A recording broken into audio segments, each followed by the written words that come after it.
Smokescreen by Amber Ember, Chapter 1, The Burning Continent. The fire crossed the motorway at 1417. It did not creep across the tarmac or throw a few exploratory embers into the grass beyond. It arrived as a wall. Flames driven by 80-kilometer-an-hour winds leaned over 6 lanes of abandoned vehicles and touched down on the opposite embankment. Tires burst, fuel tanks ruptured. A delivery van disappeared inside a bloom of orange and black.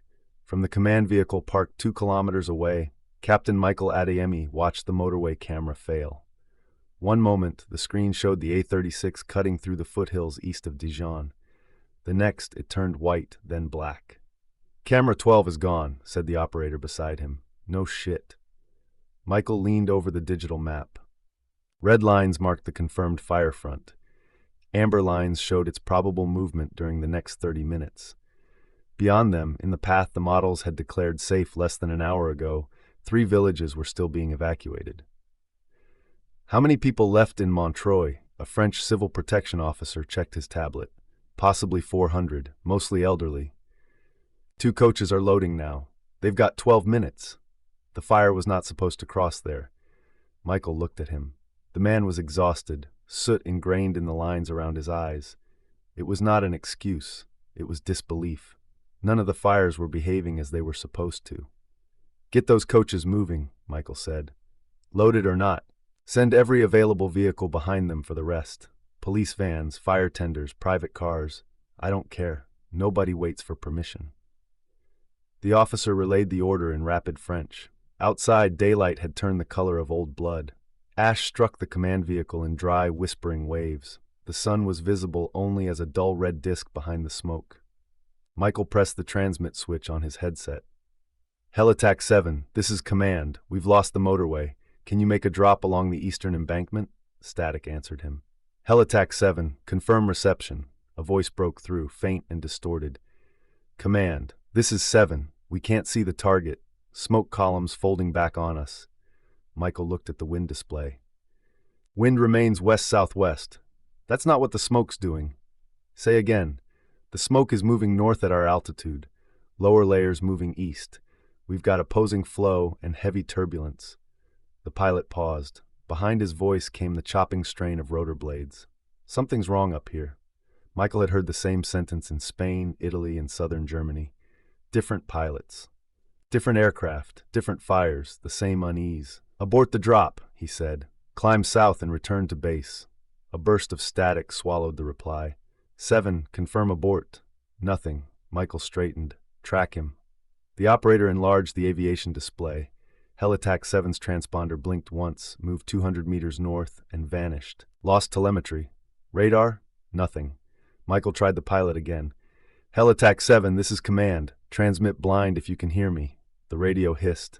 For an instant, Michael thought he heard a voice beneath the static, not the pilot, something lower, stretched across several frequencies at once. Then the channel cleared. "Command, 7." The pilot was breathing hard. "We're out." Instruments rebooted. No warning. "Can you return?" "Yes." "What happened?" A longer pause. The smoke came down. Michael waited. It came down around us like it knew where we were. The pilot sounded embarrassed as soon as he said it. A professional struggling to describe something his training did not allow. Michael kept his own voice neutral. "Return to base. Full inspection before you fly again." Copy. The transponder reappeared south of the fire line. Michael released the switch. Around him, more than 40 people coordinated aircraft, ground crews, evacuations, and medical support across a landscape disappearing by the hour. French, English, German, and Polish overlapped beneath the constant chatter of radios. The operation had outgrown the command center 2 days earlier. Extra workstations filled the corridors. Folding tables had been set up beneath temporary awnings outside. Personnel slept in shifts on camp beds in a municipal sports hall. Maps covering the walls showed a Europe Michael barely recognized. Large areas of southern France and northern Spain were burning. Fires had spread through Portugal's central districts and across the Italian Alps. Germany had lost thousands of hectares in 3 days. Poland had requested international assistance that morning. Even Scandinavia, once relied upon for spare equipment and manpower, was fighting fires of its own. The first Canadian crews had landed in France 9 days ago. Australians followed with pilots, incident commanders, and aircraft ordinarily used across New South Wales and Victoria. Britain sent specialist wildfire units, military transport, and logistics teams. South Africa, Kenya, and Botswana contributed firefighters accustomed to heat and fast-moving grass fires, though even they stared at the European fire fronts with quiet disbelief. They had answered the call in their hundreds. It was still not enough. A fresh alarm sounded at the communications desk. "Captain," an operator called. "New ignition east of Montreux." "That's impossible. The main front hasn't reached it." Confirmed by 2 local units. The map updated. A red point appeared almost 5 kilometers ahead of the fire, then another, and another. 3 ignition points formed a rough arc around the evacuation route. Michael stared at them. "Spot fires?" the French officer asked. "Maybe, but the wind would have had to carry embers against itself." "Get me live drone footage." A feed opened on the central monitor. The image jutted through smoke before stabilizing over a field of brittle yellow stubble. At its center, a dark patch widened. Orange flame appeared along one edge and raced outward. There were no trees nearby, no vehicles, no power lines. Something black moved above the field. Michael leaned closer. It looked like a ribbon of concentrated smoke, narrow and dense, hanging unnaturally low. It stretched across the field, curled at one end and descended. Where it touched the ground, another fire began. "Zoom in." The operator magnified the image. Resolution broke into pixels, but the movement remained visible. The black strand contracted, thickened, and changed direction, toward the drone. The feed filled with static. A fraction of a second later, it vanished. "Drone failure," the operator said. "Battery?" 78% before loss. Michael looked again at the 3 ignition points. They were not random. They had appeared on both sides of the road leading out of Montreux. A corridor was being closed. "Move the evacuation south," he said. "The southern road adds 20 minutes. The east route is about to be cut off." "Based on what?" Michael pointed at the map. "Based on the fact that I don't believe in coincidences anymore. Turn them south." The French officer hesitated for only a moment before issuing the order. Michael stepped out of the command vehicle. Heat pressed against him despite the distance from the front. Ash collected on his shoulders and in his close-cropped hair. The air smelled of pine resin, diesel, and the mineral bitterness of burned soil. Above the hills, the smoke column boiled into the upper atmosphere. It should have spread with the wind. Instead, separate plumes seemed to converge, darkening as they joined. He watched one strand fold into another. For a moment, the cloud resembled the branching structure of a human brain. Then the wind tore the shape apart. "You look like you need this." Michael turned. An Australian crew commander named Claire Donnelly held out a bottle of water. Her yellow protective shirt was dark with sweat, and a burn dressing covered the back of one hand. He took the bottle. "Thanks. Word is you nearly lost a helicopter. Instrument failure. Bullshit." Michael drank. Claire looked toward the smoke. "We had the same thing yesterday. 2 trucks outside Besançon lost radios and GPS at exactly the same time. Compass needles spun north, then pointed at the fire. Heat damage? We were 8 kilometers from the front. Electrical storm? Not a cloud in the sky except that bastard." She nodded at the smoke column. Michael lowered the bottle. "Did anyone collect samples? Of smoke, soot, ash, anything?" Claire studied him. "You think something's in it?" "I think we're making decisions using models that no longer match what's happening. That isn't an answer. It's the only one I have." A siren sounded inside the command vehicle. Someone shouted that Montreux's first coach was moving. Claire looked back toward her crews. "I've fought fires for 23 years. Fires are greedy. They're unpredictable. Sometimes they seem bloody personal. But they don't plan." Before Michael could answer, his headset crackled. "Captain Adeyemi, priority call from Brussels." He returned to the vehicle and accepted the encrypted channel. The screen showed Elena Rossi at the European Crisis Coordination Directorate. Her dark hair was tied back, and a cup of untouched coffee sat beside a stack of briefing papers. Behind her, officials moved between desks beneath cold fluorescent lighting. "Michael, I need a direct assessment," she said. "My direct assessment is that we need another 30 aircraft and 3,000 people. You know I can't manufacture either. Then stop grounding the Australian tankers over funding authorizations. That decision came from above me.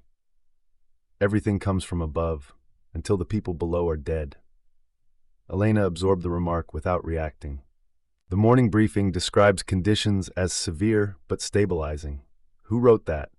The President's Communications Office. Then perhaps the President's Communications Office would like to stand on the A-36 and stabilize it personally. Michael. 4 countries declared emergencies today. Sweden will probably make it 5. The fires aren't stabilizing.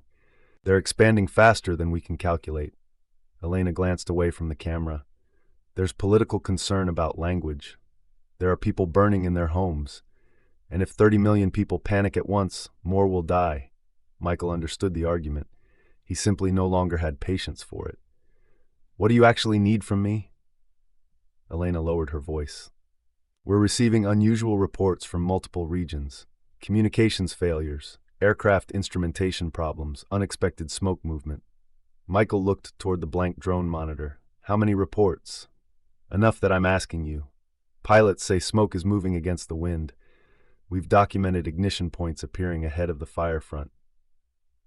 Equipment fails when dense smoke passes over it. Any explanation? Not one I'd put in an official report. Give me the unofficial version. Michael thought of the black ribbon descending into the field. It looks coordinated. Elena remained silent. I know how that sounds, he continued, but the fires aren't just following terrain and weather. At Montreal, new ignitions appeared in positions that would cut off the evacuation. When we changed the route, the southern wind shifted within 11 minutes. Wind shifts, not like that. What are you saying? I'm saying we need independent atmospheric analysis, unfiltered satellite data, and physical samples from every affected region. Quietly, if that keeps your president happy. Elena's expression tightened. Not my president.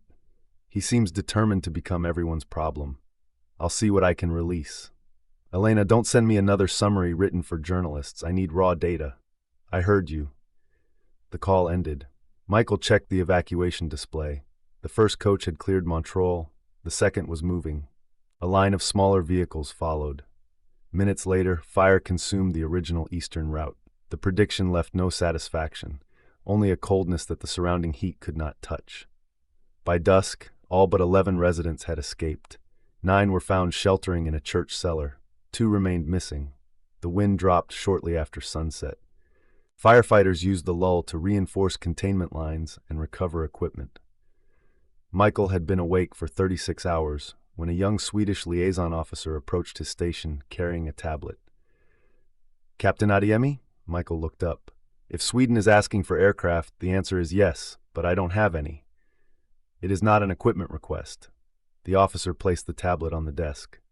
A satellite photograph showed a burned region in Norrbotten County, far inside northern Sweden. Blackened forest covered steep, inaccessible terrain. Smoke still drifted between the ridges. At first, Michael could not see why the image mattered. Then the officer enlarged it. In the side of a scorched hill, beneath the remains of trees that might have stood for centuries, was a straight black line. It ran for almost 30 meters without deviation. A second line descended from it at a perfect right angle. Michael leaned closer. Is that a building? There are no buildings in that region. Military? No known installations. No roads either. The image had been taken shortly after the fire passed. Whatever lay in the hillside had been covered by dense forest and accumulated earth. Only its upper corner was visible, but there was nothing natural about its geometry. The exposed surface was darker than the burned ground surrounding it. It did not shine. It appeared to swallow the evening light. When was this found? 3 hours ago. Who knows? Swedish authorities, several satellite technicians, now Brussels. The area is being closed. Michael studied the perfect angle emerging from the ruined hillside. Any idea what it is? The liaison officer shook his head. On another screen, new fires appeared across the map of Europe. Michael looked from the burning continent to the object beneath the Swedish forest. For the first time that day, the smoke seemed less like the consequence of the fires. It seemed like cover, and somewhere beneath the ash of northern Sweden, something that had remained hidden for thousands of years had finally been exposed. Chapter 2: The Still Stone. The helicopter could not land within 3 kilometers of the object. Every level patch of ground was either covered by smoldering timber or hidden beneath peat that continued to burn below the surface. From the air, the forest looked dead. Black trunks reached through a gray blanket of ash, stripped of branches and color. Occasional flames appeared inside fallen trees, glowing through cracks in the bark like veins beneath burned skin. Dr. Linnea Andersson sat beside the open door with one hand gripping the overhead strap. The helicopter banked, and the hillside came into view. Even after studying the satellite images, she was unprepared for the scale of it. A black geometric corner projected from the slope, surrounded by the skeletal remains of spruce and pine. Approximately 7 meters of its vertical face had been exposed by the fire and the collapse of loose soil. The rest remained buried beneath the hill. Its upper edge ran perfectly straight for almost 30 meters. No structure that size had ever been recorded in the region. There were no roads, foundations, or settlements nearby. The closest maintained track ended 11 kilometers to the south. Before the fire, the forest canopy had been so dense that much of the terrain had never been surveyed on foot. The pilot circled once.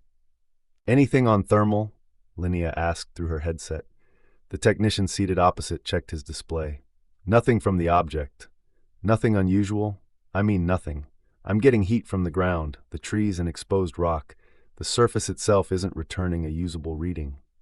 Linnea looked through the open door. "Sensor problem? It works everywhere else."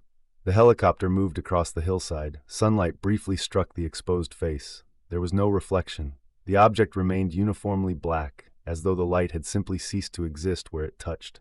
The pilot's voice entered their headsets. "We're setting down south of the ridge. 2 minutes." Linnea secured her equipment bag. Beside her, Dr. Adrian Voss continued staring through the window. He was a tall, broad-shouldered German in his early 50s, dressed in an immaculate field jacket that had yet to encounter the field. His silver hair remained carefully arranged despite the flight. He had introduced himself in Luleå as a specialist in advanced materials. The government official accompanying him had offered no explanation for how an advanced materials specialist had been summoned less than 12 hours after the discovery of what was still officially described as a geological anomaly. "Natural formation?" Voss said. Linnea could not tell whether he was asking or mocking the suggestion. "No," she replied. "You sound very certain. Nature rarely produces 30-meter right angles. Rarely is not never. Would you like to bet your reputation on it?" Voss smiled. "I would prefer to examine it before risking either of ours." The helicopter descended into a clearing hacked from the burned forest by an advance team. Ash erupted around them, swallowing the windows in a pale cloud. The skids touched uneven ground. When the door opened, the smell entered immediately. Wet charcoal, burned resin, hot earth, and something else. A metallic sharpness lay beneath the familiar odors, like iron filings held against the tongue. Linnea stepped down and felt heat rise through the soles of her boots. A firefighter in a respirator guided them beyond the rotor wash. He warned them not to leave the marked path. Roots had burned away beneath the soil, leaving cavities deep enough to break a leg. Underground fires could open without warning. The helicopter lifted, blasting ash across the clearing before turning south. Its departure left an immense quiet. No insects hummed, no birds called from the surviving forest. The only sounds were the distant crackle of burning wood and the footsteps of the team moving towards the hill.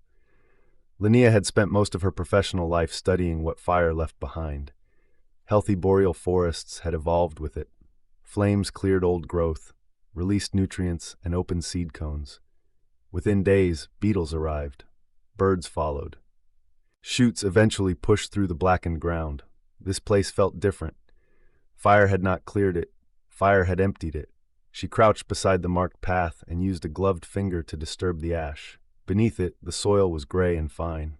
She found no fragments of beetle shell, root fiber, or fungal thread. Voss stopped behind her. "Something interesting? Possibly sterilized soil." The fire was intense, not intense enough to do this so evenly. She collected a sample and marked the location. The armed police escort continued uphill. Linnea watched them go. "Police carrying automatic weapons," she said. "That seems excessive for a rock." "Perhaps they're worried it will run away." Voss delivered the line lightly, but his eyes remained on the object. As they climbed, its scale became harder to comprehend. The exposed surface towered above the researchers waiting at its base. People standing beside it looked like figures placed against the wall of a modern office block. Temporary fencing had been erected around the site. Survey markers divided the hillside into a grid. Portable scanners, cameras, and environmental sensors faced the black surface from folding platforms. A woman in a white protective suit approached them. "Dr. Andersson? Dr. Voss? I'm Professor Raj Patel." Linnea recognized the name. Patel was a geophysicist from Imperial College London, respected for detecting underground structures through combinations of seismic imaging, gravimetry, and electrical resistance mapping. They shook hands. "When did you arrive?" Linnea asked. "4 this morning. I was in Stockholm for a conference, which apparently makes me the nearest person qualified to explain the inexplicable." "What have you found?" Raj looked towards the object, enough to eliminate the comfortable answers. They followed him through the controlled perimeter. Up close, the surface did not resemble metal. It had no grain, corrosion, or evidence of manufacture. It was smoother than cut stone, but not polished. Linnea's eyes struggled to focus on it because there were no imperfections by which to judge distance. "Radar?" Voss asked. "Nothing usable," Raj replied. "The signal disappears at the surface. Ultrasound does the same. We tried magnetic induction, electrical resistivity, and passive electromagnetic monitoring. And it does not appear magnetic. It conducts no measurable current, it returns no signal, and emits none." "Temperature?" "Depends how you define temperature. Contact sensors read 2.4 degrees Celsius. Infrared sees a void." Linnea looked at the sunlit hillside. The air temperature was 26 degrees. "It stays cold?" "So far." Raj handed her a tablet. "The exposed section is 28.6 meters wide. We've traced both vertical edges beneath the soil. Assuming the geometry continues, we're looking at a cube." "How deep?" "Approximately 21 meters below the present ground level. Then only a quarter is exposed." "Closer to 25%, yes." Voss studied the diagrams. "Mass? Impossible to estimate without density. Any internal spaces? We can't see through it. Radiation? Background levels? Residue from the fire? None." Linnea looked up at the immense surface. It was directly exposed to a crown fire. Based on tree damage, temperatures exceeded 1,000 degrees in places. And it isn't marked. Not even with soot. That detail troubled her more than the impossible sensor readings. Smoke left evidence on everything. It entered sealed houses, crossed oceans, and worked itself into skin. Yet the object's surface was perfectly clean. Linnea stepped closer. The metallic taste intensified. "Don't touch it," Raj said. "Has anyone?" One of the surveyors placed a hand against it before the perimeter was established. "What happened?" "Nothing. But until we understand what we're dealing with, I'd rather avoid additional volunteers." Linnea stopped less than a meter from the surface. Cold radiated from it, not strongly, but enough to feel against her face. She held one hand near the black material without making contact. Something changed at the edge of her hearing. A low vibration, almost below perception. She stepped back. It vanished. "Did you hear that?" Raj's expression sharpened. "Hear what?" "A hum. We've detected no acoustic emissions." Voss moved to the same position and listened. After several seconds, he shook his head. Nothing.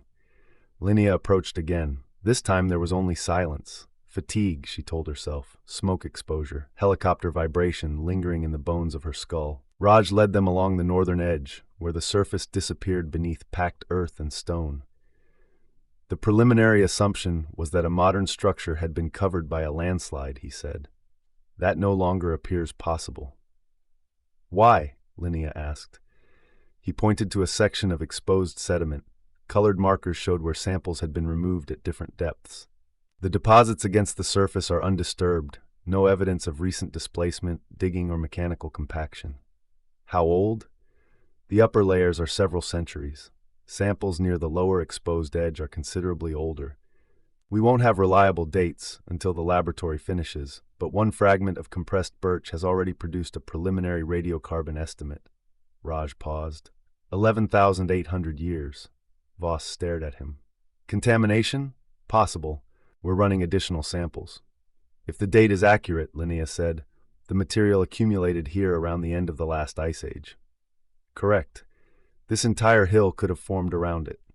That is one interpretation. Voss walked to the edge of the excavation and looked down. Or someone buried it. With what? Linnea asked. A prehistoric fleet of excavators? We have not yet established who or what we're dealing with. There was excitement in his voice now, not fear. Linnea had heard the tone before in researchers who believed history was preparing to attach itself to their names. A commotion rose near the perimeter gate.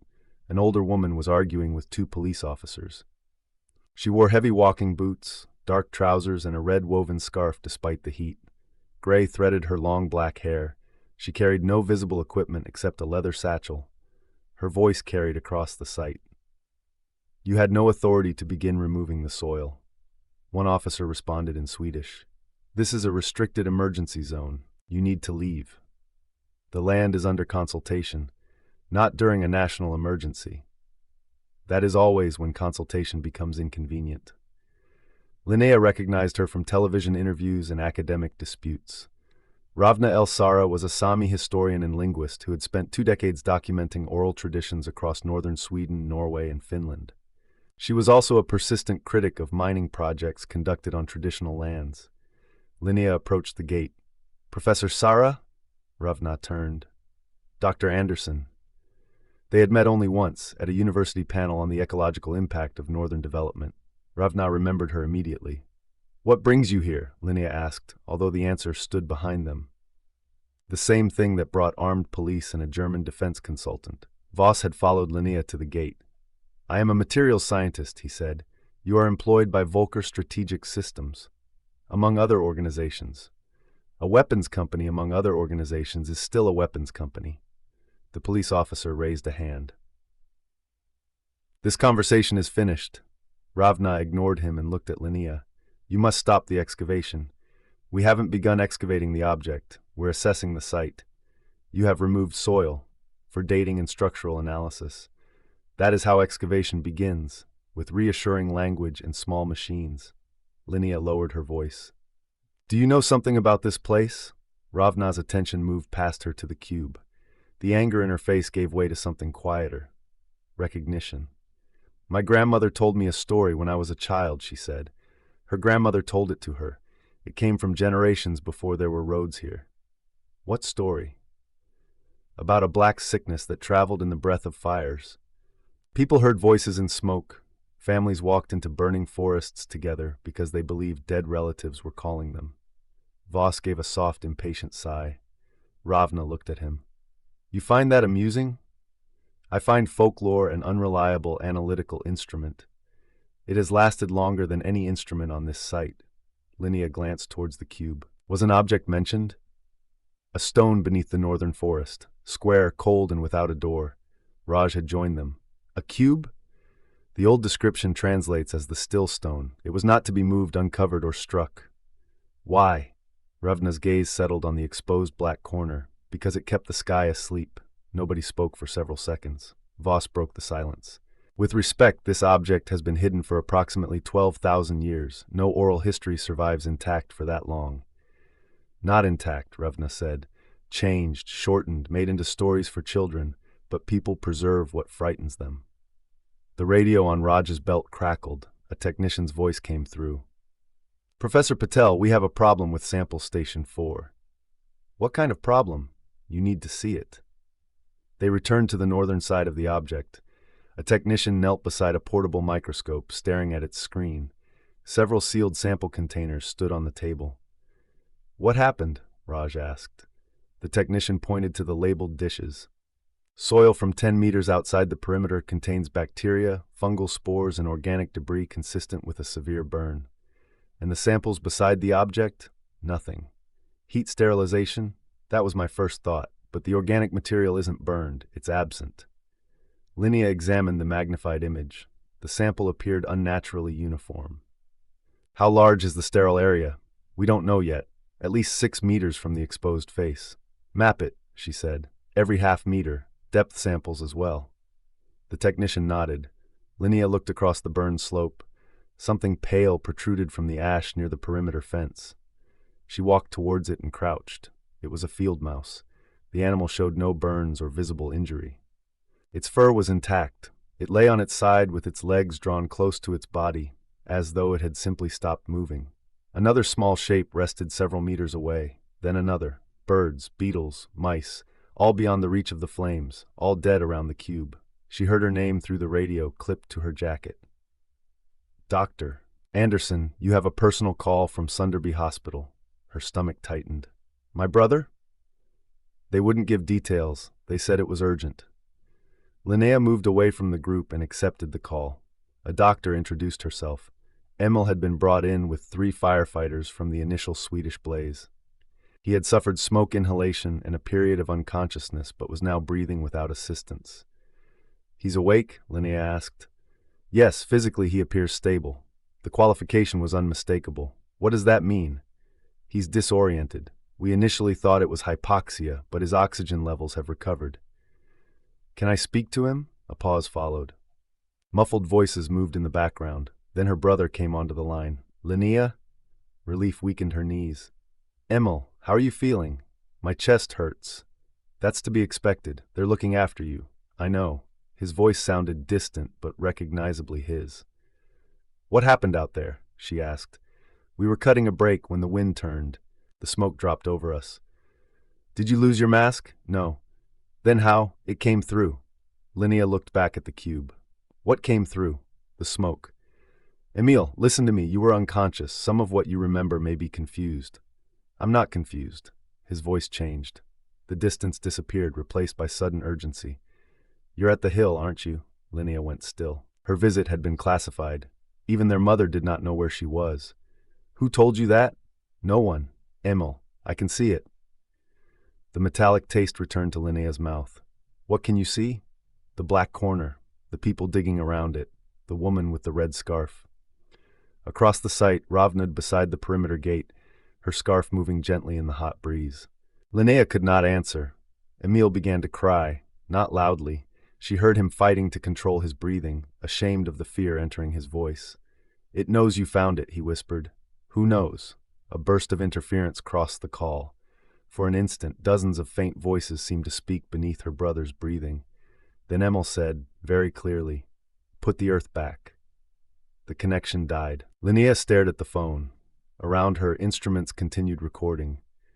Researchers moved between sample stations.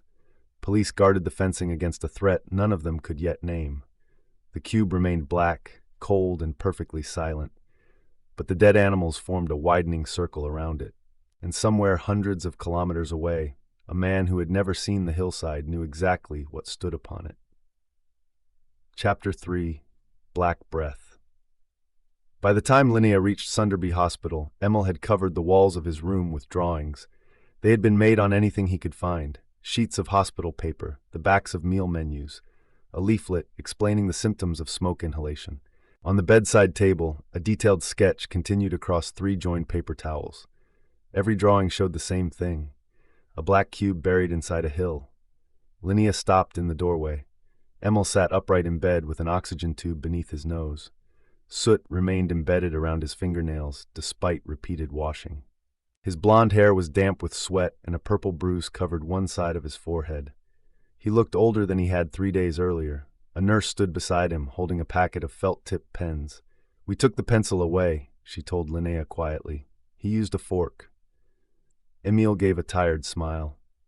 "They don't trust me with office supplies." The attempt at humor reassured her more than anything the doctor had said over the phone. Linnea entered and embraced him carefully. He smelled of disinfectant and smoke. The smoke should have been gone. His clothes had been removed, his body washed, and his hair cleaned, but she could still detect it beneath the hospital scents. Not wood smoke. Something colder and metallic. "Are you in pain?" she asked. "My lungs feel like someone scrubbed them with wire wool." "That sounds medically encouraging." "I thought so." She pulled a chair to the bed. The nurse checked his oxygen monitor and left them alone. For several seconds, neither spoke. Linnea picked up one of the drawings. "You've been busy." "I can't stop. Can't stop drawing or can't stop thinking about it. Both." The cube was rendered with surprising accuracy. 1/4 stood above the ground, while the rest descended into cross-hatched layers of soil and stone. Lines radiated from its base like roots. Emil had never been a talented artist. As a child, his drawings of horses had resembled tables with tails. "Did you see any images of the site before the fire?" she asked. "No." "On social media? News reports?" "I didn't know there was a site. The satellite photograph may have leaked. I haven't had my phone. You could have seen it at the station." "Linnea?" His impatience was familiar. It almost made her smile. "Tell me exactly what happened," she said. Emil looked towards the open door. Linnea closed it. "We were north of Arvidsjaur," he began.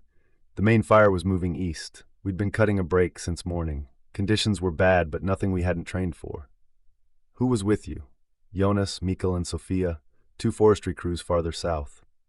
"All 4 of you were admitted." Emil nodded. Around midday, the wind stopped. Completely? 1 second, the trees were bending. The next, nothing. The smoke column stood straight up, no movement at all. He rubbed his palms against the blanket. Then a piece of it detached. "A piece of smoke?" "That's what it looked like. A dark layer peeled away from the column and came towards us close to the ground. Not blown. Moving." "You were wearing breathing equipment?" "Full-face respirators." Jonas shouted for us to get into the truck. We made it maybe 20 meters before the radios died. "What about the engine?" "That went next." "Heat damage?" The fire was still a kilometer away. Emil's breathing quickened. The monitor responded with a faster electronic rhythm. "Take your time," Linnea said. The smoke surrounded us. We couldn't see each other, even standing shoulder to shoulder. I held my breath because I could smell metal inside the mask. Then I heard Dad. Linnea said nothing. Their father had died 9 years earlier after a stroke. Emil had been with him at the hospital when life support was withdrawn. "What did he say?" "He told me not to be afraid." Emil's eyes filled. "He sounded exactly right. Not how I remember him generally. How he sounded on the last morning at the summer house. He was outside fixing that rotten step and swearing because you'd hidden his cigarettes." "I didn't hide them. Mum did." "He always thought it was you." Despite herself, Linnea laughed softly. Emil did too, but his laughter broke into a cough. He bent forward, gripping the blanket as the cough deepened. Linnea reached for the call button. Emil raised a hand and shook his head. After several painful breaths, the spasm passed. A black speck marked the sheet covering his knees. Linnea stared at it. Emil saw her expression. "What?" "You coughed something up." She pulled on a disposable glove from the wall dispenser and touched the speck with one finger. It was smaller than a grain of sand and as fine as soot. The particles clung together when she lifted them. Instead of smearing, they formed a thin filament between her glove and the fabric. Linnea took a specimen tube from her field bag. "You carry those everywhere?" Emil asked. "Only when visiting relatives who produce scientifically interesting bodily fluids." She sealed the sample. Emil looked towards the drawings. Dad wasn't the only voice. "Who else?" "People I didn't know. Hundreds of them. Maybe more. I couldn't hear individual words after a while. It was like being inside a crowded station, except all the voices were thinking the same thought." "What thought?" "Dig." The humor left his face. "I saw the hillside, not from outside. I was underneath it, looking up through the ground. I felt the weight pressing down. I felt roots growing across the surface. Snow melting. Fires coming and going. That could have been a hypoxic hallucination. I know what hallucinations are. Oxygen deprivation can produce detailed experiences. Can it show me things happening hundreds of kilometers away?" Linnea had no answer she was willing to give. Emil picked up another drawing and passed it to her. This one showed the cube from below. Its base was covered with a pattern of interlocking lines, each rendered with obsessive precision. At the center was a circular depression. Linnea had seen no such feature. The base remained buried under more than 20 meters of earth. "Why did you draw this?" "I don't know." "What is the circle?" "I don't know." "Have you seen this symbol somewhere?" "It isn't a symbol. It's an opening." A cold pressure formed behind Linnea's ribs. "The cube has no visible openings. Not on the sides." "How would you know?" Emil looked at her. For an instant, his expression emptied. The muscles of his face relaxed, and his eyes seemed to focus on something beyond her. When he spoke, several faint tones accompanied his voice, as though the room contained an echo too fast to be natural. Because it remembers being closed. The monitor beside him emitted a continuous alarm. Emil convulsed, his back arched from the mattress. The oxygen tube tore free, and his heels hammered against the bed frame. Linnea shouted for help and tried to keep his head from striking the rail. The door opened. Nurses rushed in, followed by a doctor. Hands moved Linnea aside. Someone fitted an oxygen mask over Emil's face, while another prepared an injection. His eyes remained open. They fixed on Linnea as his body shook. "Don't let them uncover it," he gasped. Medication entered the line. The seizure weakened. Emil's limbs settled, and his eyelids finally closed. The room became quiet, apart from the monitor returning to a slower rhythm. A nurse guided Linnea into the corridor. "What happened?" Linnea demanded. "We don't know yet." "Have the others suffered seizures?" The doctor looked at her. That was answer enough. "All three?" "Two. The fourth patient became unresponsive approximately 20 minutes ago." "Unresponsive how?" "Conscious but not communicating. Take samples from their lungs." "We've already performed blood tests and chest imaging." "Not ordinary clinical tests. Check for particulate contamination, soot structures, metallic residue, anything that shouldn't be there." The doctor's patience hardened. "Dr. Andersson, we are treating them for smoke inhalation." "This is not ordinary smoke inhalation." "On what evidence?" Linnea held up the specimen tube. "Start with this." The doctor looked at the thread of black material inside it. "What is that?" "I was hoping you could tell me." An hour later, Linnea stood in a small pathology laboratory while a biomedical scientist prepared the sample. Under low magnification, the material resembled ordinary soot. Irregular black particles lay scattered across the glass slide. At higher magnification, they began to move. Not independently. Each particle vibrated in response to the microscope's illumination, edging towards its neighbors until they connected. Within seconds, they had assembled into branching filaments. The scientist adjusted the focus.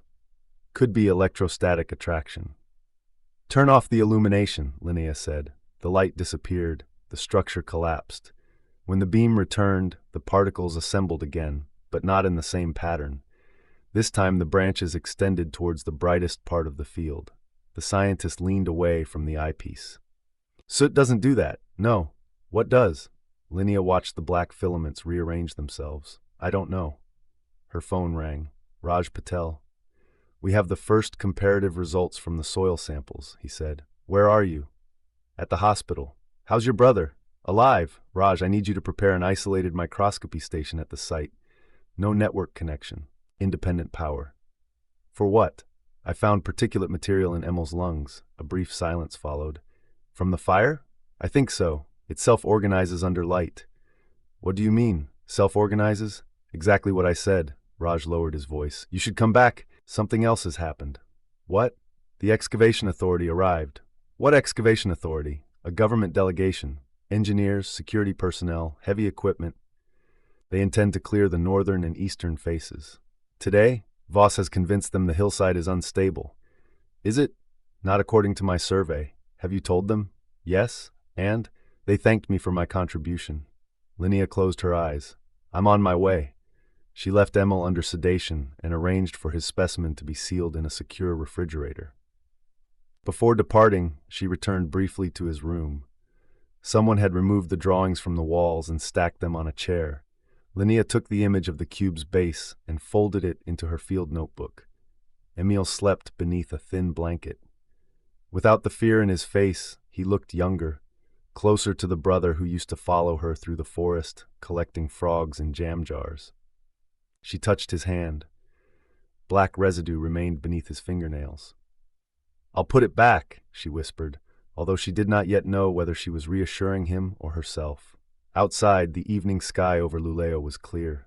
Farther inland, smoke turned the horizon brown. The return journey took 2 hours by government vehicle. Armed checkpoints now blocked every approach to the burned region. Mobile communications disappeared 20 kilometers from the site. Not from lack of coverage, according to the driver, but under a temporary security order. When Linnea arrived, the quiet research camp had become a military operation. Floodlights illuminated the hillside. Portable cabins stood where survey tents had been that morning. Soldiers unrolled additional fencing.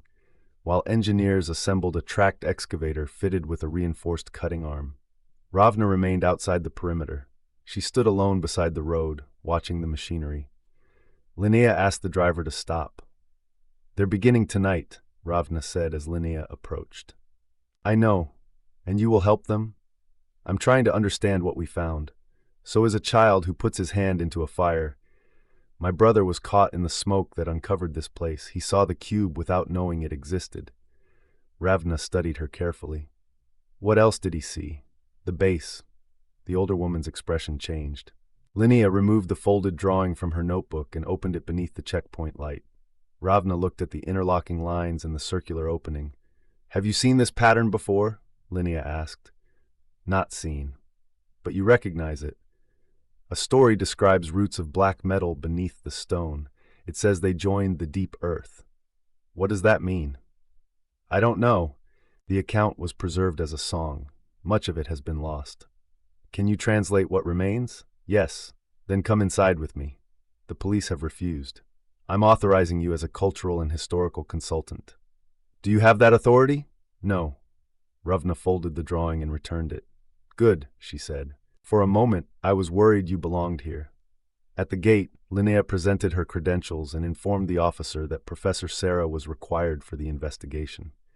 The officer checked a list and refused. Linnea asked for his commanding officer. After 10 minutes of arguments and 2 calls to Stockholm, Ravna was admitted under escort. Raj met them near the main laboratory cabin. "They've restricted our access to the excavation zone," he said. "All findings now pass through Voss and the government liaison team." "Who authorized that?" "A woman named Elena Rossi arrived from Brussels. She says it's necessary to coordinate information." "Where is Voss?" Raj pointed towards the cube. Floodlights washed across its black surface without illuminating it. At its base, Voss stood with a group of engineers, directing the placement of ground supports. A tracked excavator waited 20 meters away. Linnea strode down the marked path. "Stop the machine," Voss turned. "Dr. Andersson, how is your brother?" "How do you know about Emil?" "The government performed background checks on everyone with site access. That doesn't include access to his medical condition. News moves quickly during an emergency." Linnea held up the sealed specimen tube. "Something from the smoke is inside his lungs. It responds to light and assembles itself into structures." Several engineers looked towards them. Voss's attention fixed on the tube. "May I see it?" "No." His expression tightened by a fraction. "We need to establish whether it interacts with the material," he said. "We need to establish whether it's dangerous before bringing it anywhere near the object."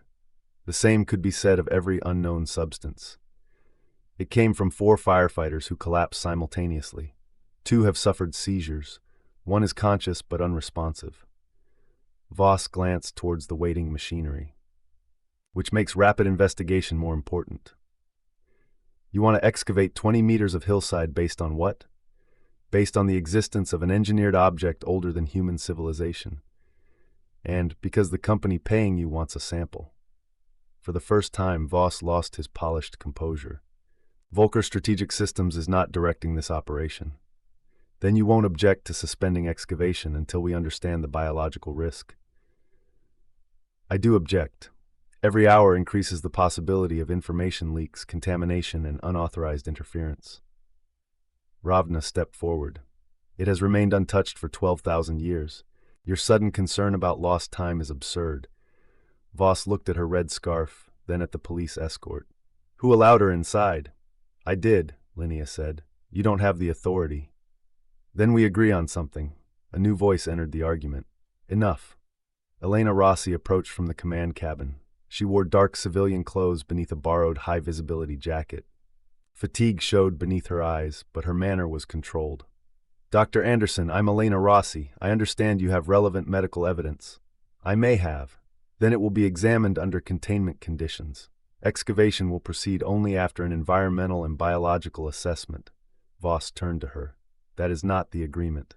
"No," Elena said. "That was your interpretation of the agreement. You were instructed to facilitate access. I was instructed to prevent an international incident. Hospitalized firefighters coughing up unknown material qualifies." Voss moved closer, lowering his voice. You should speak to the minister before making that decision. I already did. And? He swore for almost a minute, which I chose to interpret as reluctant approval. Michael would have liked her, Linnea thought. Elena faced the engineers.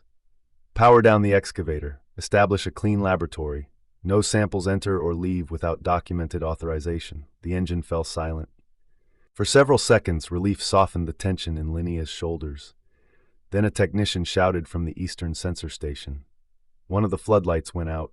A second followed. Across the camp, monitors flickered.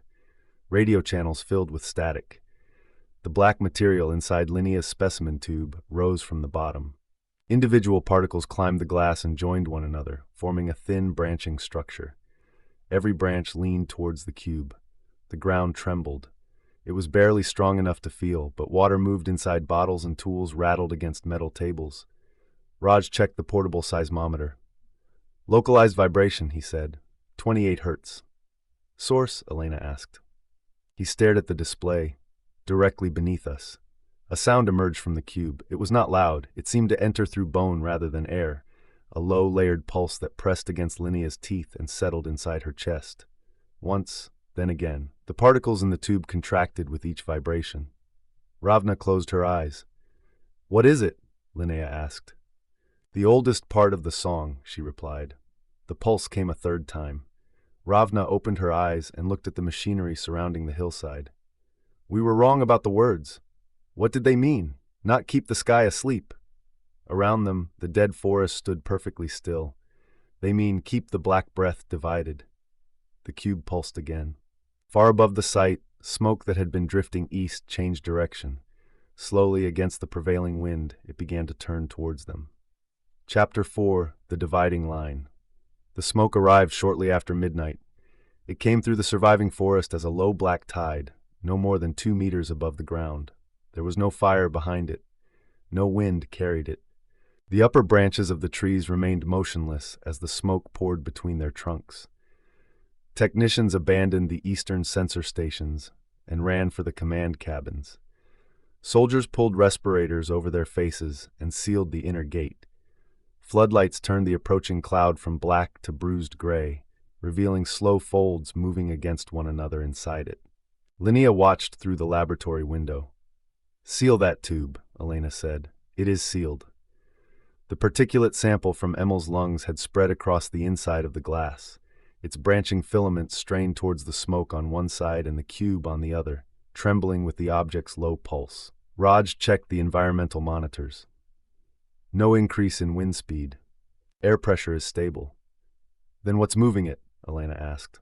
Raj did not answer. Voss stood at the opposite end of the cabin, recording the phenomenon on a handheld camera. His earlier irritation had vanished. Awe sharpened his face. Put that away, Elena told him. We need documentation. We have 12 fixed cameras. 11. The eastern array just failed. Another floodlight went dark. Beyond the fencing, the smoke flowed across the burned ground. It did not disperse. Its leading edge remained unnaturally defined, rolling forward like ink spreading beneath glass. Ravna stood beside Linnea. Has this happened before? Linnea asked. In the stories, yes. I need more than stories. They are all I have. What does the smoke do? Ravna looked towards the soldiers outside. It borrows. The pulse beneath the site strengthened. Once, twice. With the third impact, pain flashed through Linnea's jaw. The specimen tube vibrated against the workbench. The smoke reached the outer fence. It passed through without resistance. Full respirators, Elena ordered over the radio. Everyone inside sealed structures. Nobody remains in the open. A soldier near the gate turned towards the command cabin. His face was hidden behind a respirator, but his posture had changed. The urgency left his movements. He lowered his rifle and stood motionless as smoke folded around his legs. Officer at East Gate, return to shelter, Elena said. He did not react. A second soldier stopped running. Then, a technician. One by one, 6 people caught at the edge of the cloud became still. Their heads turned simultaneously towards the cube. The smoke climbed their bodies. It found gaps around goggles, sleeves, and respirator seals.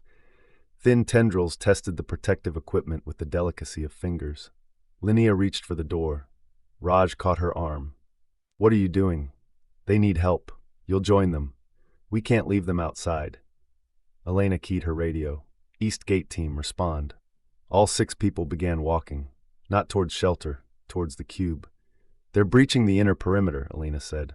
Security team, intercept them, non-lethal force only.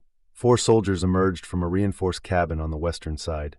They wore self-contained breathing apparatus and carried transparent shields. As they approached, the smoke altered direction and moved to meet them. The cube pulsed again. The effect was immediate.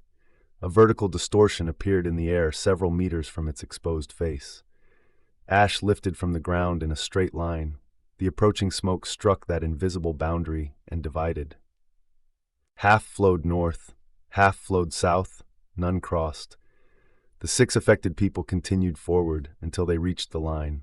Then they stopped. The soldier from the gate pressed both hands against empty air. His body moved, but the smoke surrounding him flattened as though held against glass. Linnea stared. "The cube is keeping it away," she said. Voss lowered his camera. "Or keeping it out." "Out of what?" "The object." Ravna shook her head. "Not the object. The ground." The smoke thickened against the invisible barrier. Dark layers accumulated behind the motionless people, rising above their heads. The cube's rhythm accelerated. 28 hertz became a physical pressure inside the laboratory. Metal instruments rattled. One monitor cracked down the center. The lights dimmed, recovered, and dimmed again. The black particles inside Emil's sample collapsed. For several seconds, they lay inert at the bottom of the tube. Outside, the 6 people fell. The smoke recoiled from the cube in a single violent movement. It pulled away from the bodies and streamed back through the trees, no longer advancing but fleeing. Within a minute, the burned ground was clear. The pulse slowed, then stopped. Silence settled over the camp. Elena spoke first. "Recovery team out now, full breathing equipment. Bring every exposed person into isolation." Raj looked at the specimen tube. The particles stopped responding when the field intensified. "Field," Voss said. "We have not established the presence of a field. We just watched smoke strike something that wasn't there. We observed an atmospheric displacement associated with the pulse. That does not make it defensive." Linnea turned on him. "It prevented the smoke from reaching the cube, or prevented the smoke from reaching whatever lies beneath it. You still want to dig?" "More than ever." The laboratory door opened after the external air monitor declared the immediate area clear. Medical teams carried the unconscious personnel into a temporary treatment cabin. Linnea followed. The soldier from the gate regained consciousness first. His name badge identified him as Lieutenant Oscar Berg. He tore off his oxygen mask and tried to sit up. "Hold him," the medic said. Oscar fought with sudden, desperate strength. "You don't understand," he shouted. "We have to finish it." "Finish what?" Linnea asked. His eyes found her. "The work." "What work?" "The stone is tired." 2 medics forced him back against the cot. "It has held the ground closed for so long," he said. "Can't you feel how tired it is?" A sedative entered his arm. His struggle weakened, but he continued speaking. "You cut the trees. You cleared the way. Now take away the earth." "Why?" Linnea asked. Oscar smiled. The expression did not belong on the face of a frightened soldier. "So we can breathe." His eyes closed. Across the cabin, the other 5 patients remained unconscious. Each had black residue around the edges of their respirators. Linnea collected samples while the medics worked. Under portable magnification, every specimen contained the same light-responsive particles Emil had expelled. Elena watched from the doorway. "Could they have inhaled ordinary soot?" she asked. "Not through sealed respirators." "Were the seals defective? On 6 people simultaneously?" "I'm trying to identify an explanation I can present without sounding insane." "Perhaps sounding sane is no longer our principal concern." Elena looked through the cabin window towards the cube. "What happens when the press learns about this? What happens if they don't? People descend on the site. Governments demand access. Religious groups call it God or Satan. Markets collapse around rumors of alien technology. Someone posts coordinates and every lunatic with a drone comes north. Secrecy won't keep this contained." "No, but it may buy us time." Linnea removed her gloves. "That is what people say when they've already decided to lie." Elena's expression hardened. "Do you think I enjoy this? I've spent 2 weeks telling the public that the fires are under control because the alternative was admitting we don't have enough aircraft, crews, or evacuation capacity. If people stop believing official instructions, Michael Ademi loses the only tool he still has. Trust? Compliance. They aren't the same, no, Elena said. But during an evacuation, either one will get you into the fucking coach. She left before Linnea could answer. By morning, the entire site had been divided into isolation zones. Everyone exposed to the smoke surrendered blood, saliva, and respiratory samples. Nobody was allowed to depart. The 6 affected personnel recovered physically but remembered little. Oscar denied speaking about the cube. When shown the recording, he watched himself with mounting horror. "I don't know those words," he said. "Do you remember hearing anything in the smoke?" Linnea asked. "My mother. Is she alive?" "Yes." "What did she say?" "That my son had been hurt." "Do you have a son?" Oscar nodded. "He's 5. "Was he hurt?" "No. I spoke to him this morning." The smoke did not merely imitate the dead. It selected whatever voice would make a person listen.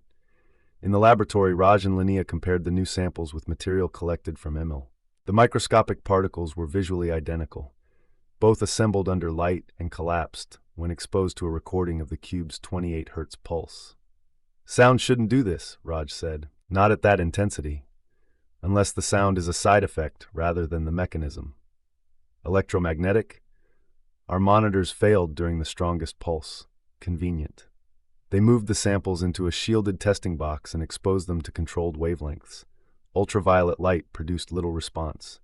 Infrared caused the particles to disperse. Visible blue light triggered branching structures almost immediately.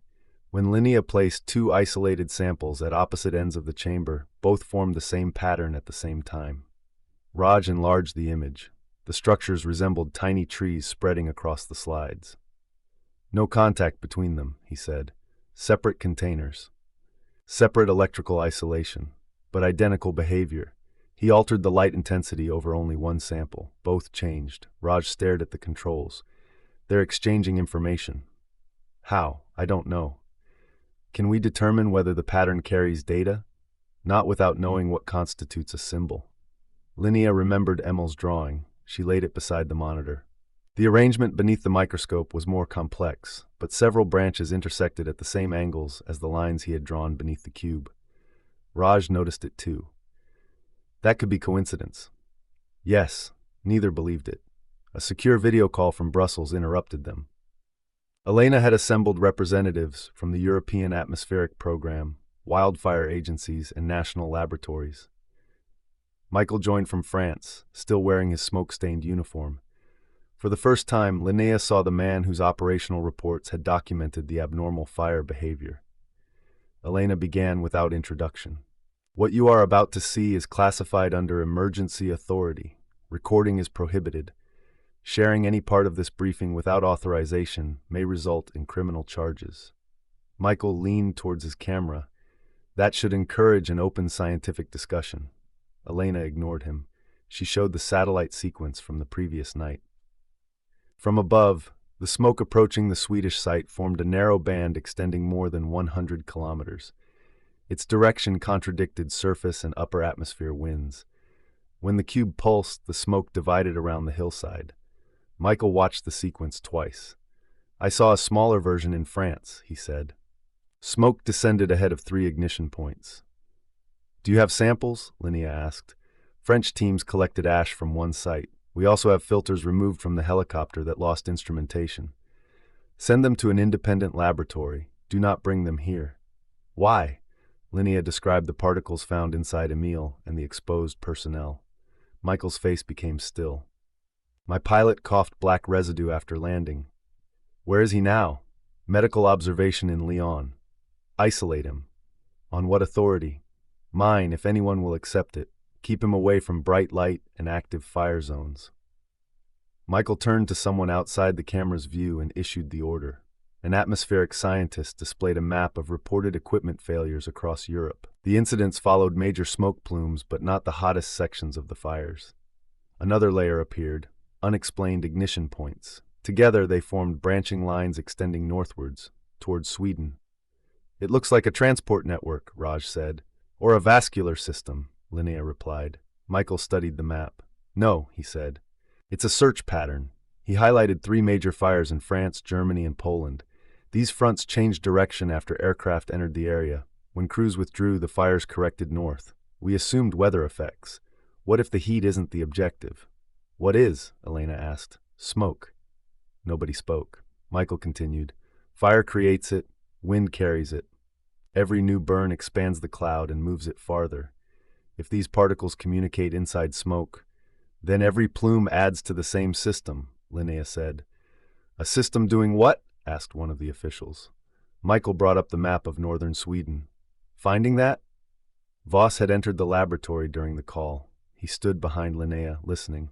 That interpretation assumes the cube and the smoke are separate technologies, he said. Michael looked at him through the screen. Who are you? Dr. Adrian Voss, Advanced Materials. He consults for a defense contractor, Linnea added. Voss gave her a cold glance. The smoke may be a remote component of the object, a retrieval or activation system. It tried to reach the cube, Raj said. And the cube rejected it, Linnea added. Perhaps because the object is damaged, Voss replied, or because its exterior is designed to protect whatever lies inside. Ravna spoke from the rear of the laboratory. The smoke told 6 people to uncover it. Why would it need humans if it belonged to the cube? Voss turned. The same reason we use machines. Or because it cannot cross the dividing line. Elena raised a hand. We are not deciding what any of this means today. Immediate priorities are containment, sample comparison, and public safety. Public safety requires stopping excavation, Linnea said. Agreed, Elena replied. Voss stepped closer to the camera. You cannot indefinitely suspend investigation because of an unverified oral account and a series of atmospheric anomalies. I can suspend it because 6 armed soldiers tried to dig towards an unknown object after inhaling self-organizing soot. This site may contain a technology capable of controlling atmospheric energy, or containing it. We cannot know without access. Michael spoke quiet. Dr. Voss, I've lost 14 people in 48 hours. If digging that thing up is drawing the fires north, your access can wait. Voss's mouth tightened. The fires began before the object was exposed. Yes, Michael said, but perhaps the thing making them knew where to look. Elena ended the meeting with orders to distribute sealed samples to 3 laboratories under independent protocols. After the screen went dark, Voss left without speaking. Linnea watched him cross the site towards the government command cabin. He won't accept the suspension, she said. Elena closed her laptop. He doesn't have to. His company has political influence. So do oil companies. I still occasionally cross a road without permission. You're confident. No, I'm tired and angry.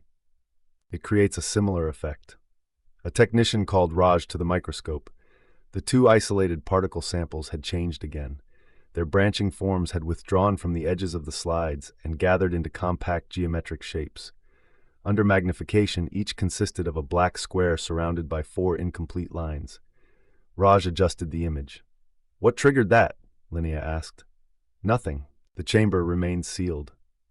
The laboratory lights flickered. Both particle structures rotated until one open side faced north, towards the buried cube. Then Linnea's phone rang, Sunderby Hospital. She answered immediately. Dr. Andersson, the duty physician, said, Your brother is missing. For a moment, the words made no sense. Missing from where? His room. The security cameras failed for 6 minutes. 3 other patients disappeared at the same time. Were they physically capable of leaving? Not without assistance. Linnea looked towards the road beyond the checkpoint. How long ago? Approximately 2 hours. A cold calculation completed itself in her mind. 2 hours by road from the hospital. Lock the gates, she told Elena. What? Emil is coming here. How could you possibly know that? Outside, the checkpoint barrier lifted to admit a government supply vehicle. Behind it, barely visible among the burned trees, 4 figures walked along the road. They wore hospital gowns beneath stolen coats. Their bare feet were bleeding. All 4 moved with the same measured stride, and all 4 were looking at the cube. Chapter 5, Borrowed Voices. The 4 hospital patients stopped outside the checkpoint. They stood side by side beneath the security lights, their bare feet torn by kilometers of gravel and burned forest. Emil was on the left. Beside him were 2 men and a woman, Linnea recognized from the list of firefighters admitted after the northern blaze. None appeared tired. None looked at the armed officers surrounding them. Their attention remained fixed on the cube. "Close the barrier," Elena ordered. The steel gate descended across the road. Soldiers moved behind it, rifles lowered but ready. Linnea started forward. Raj caught her shoulder. "Wait, that's my brother. And 3 other people carrying the same material we found in the smoke. He needs medical help. He walked out of a hospital and covered nearly 20 kilometers in 2 hours. They may have used a vehicle. Their feet say otherwise." Linnea pulled away from him, but did not approach the gate. Elena activated the external loudspeaker. "You are entering a restricted emergency area. Remain where you are and follow the officer's instructions." The 4 patients showed no reaction. "Amber Andersson," Elena continued. "Can you hear me?" Emil looked towards the loudspeaker. When he answered, his voice carried easily across the distance despite the glass separating them. "We hear you." Linnea felt Raj go still beside her. Elena pressed the microphone switch again. "Who is we?" All 4 smiled. Not identically. Their individual faces retained their own habits and asymmetries, but the expressions arrived at exactly the same moment. The woman spoke. "Open the road." "No. We need the stone." "What do you need it for?" the man beside Emil answered. "To finish what was interrupted." "What was interrupted?" "Us." Linnea stepped towards the microphone. "Emil, look at me." His eyes found hers through the observation window. For a second, nothing in them suggested recognition. Then his smile faltered. "Linnea, I'm here. You shouldn't be. Neither should you." His head tilted slightly, as though he were listening to someone standing beside him. "You promised to put it back." "I will, but you need to let the medical team examine you. No more cages. No one is putting you in a cage." The bright room was a cage. The hospital? The light separated us. Then the dark joined us again. Linnea thought of the particles assembling beneath the microscope. Visible blue light had stimulated them, but the cube's pulse had caused the structures to collapse. "What happened when the cameras failed?" she asked. Emil looked past her towards the laboratory. The current opened a quiet place. "Did you cause the power failure?" The 4 patients answered together. "Yes."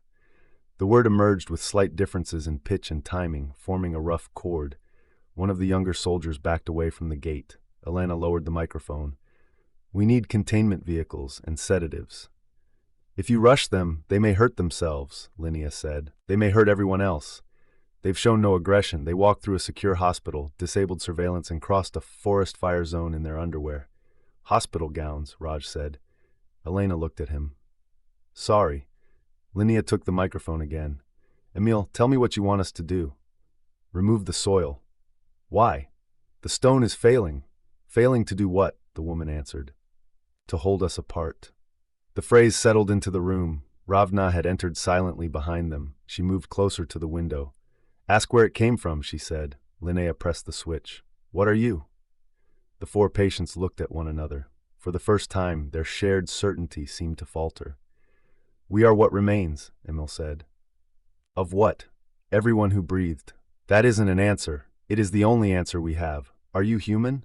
"We contain humans." Linnea's fingers tightened around the microphone. "Does that include our father?" Emil blinked. The others remained still, but something changed in his face. "Linnea," Raj warned. She ignored him. "You used Dad's voice in the fire. Was that him?" "We found him in Emil." "You found a memory. There is no difference to the one who remembers." "There's every fucking difference." Emil flinched. It was a small, involuntary movement, but it belonged to him. Linnea continued. "Dad hated marzipan. Every Christmas, Mum bought the same cake and he scraped the icing onto your plate. What did he call it?"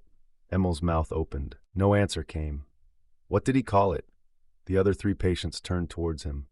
Emil pressed both hands against his temples. "Stop. He called it embalming paste. You laughed so hard you choked. If Dad is inside that smoke, tell me what he said next." "Stop asking. You don't have him. You have whatever Emil remembers." The woman took one step towards the barrier. "Memory is the shape of a person." "No, it's what a person leaves behind."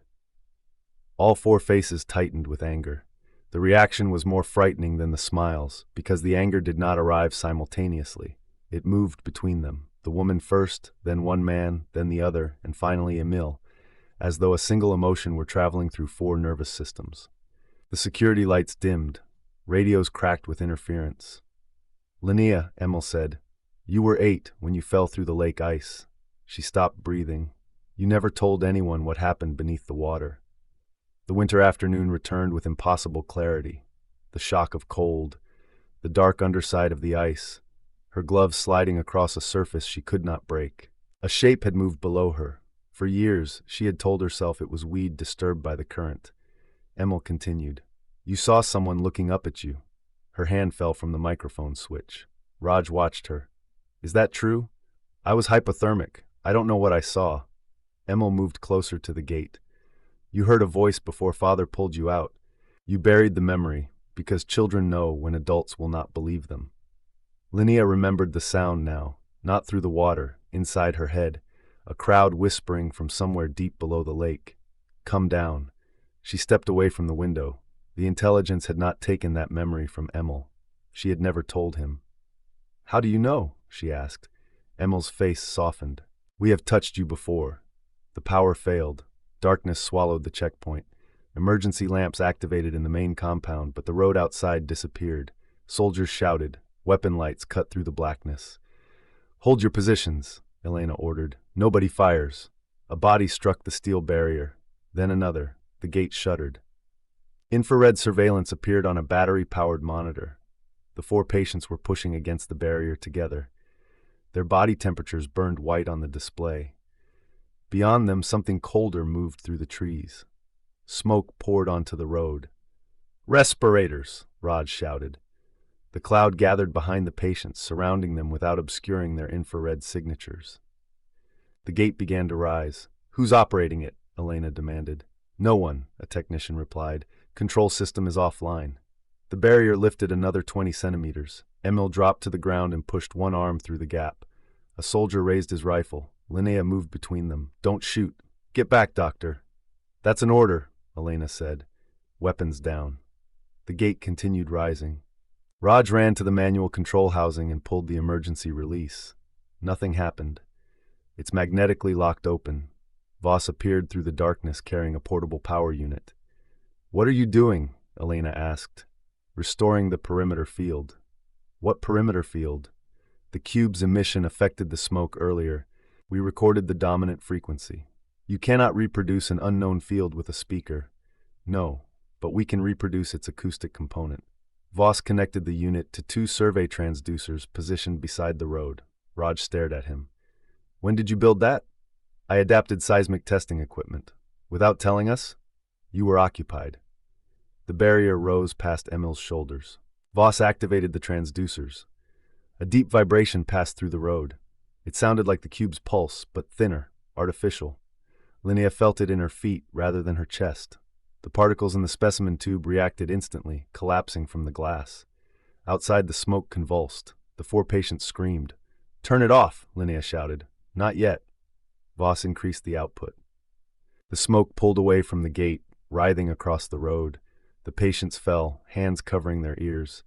Blood ran from Emil's nose. Linnea seized the power cable and tore it free. The vibration stopped. The smoke surged forward again, but the interruption had given Raj enough time to release the gate mechanism. The steel barrier crashed down, narrowly missing Emil's arm. At that moment, the cube responded. Its pulse passed through the site with such force that windows bowed in their frames. The smoke split down the middle. One part fled into the trees. The other rose vertically, twisting into a narrow column above the road. For several seconds, it held its shape against the night sky. The column resembled a standing human figure, its head turned towards the cube. Then the shape came apart and scattered over the forest.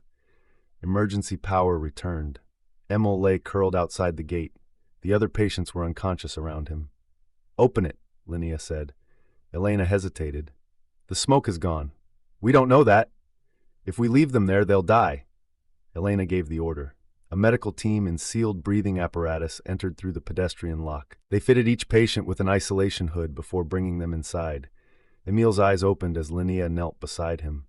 "Did it work?" he whispered. "Did what work? Did we open it?" "No." Relief crossed his face, then terror.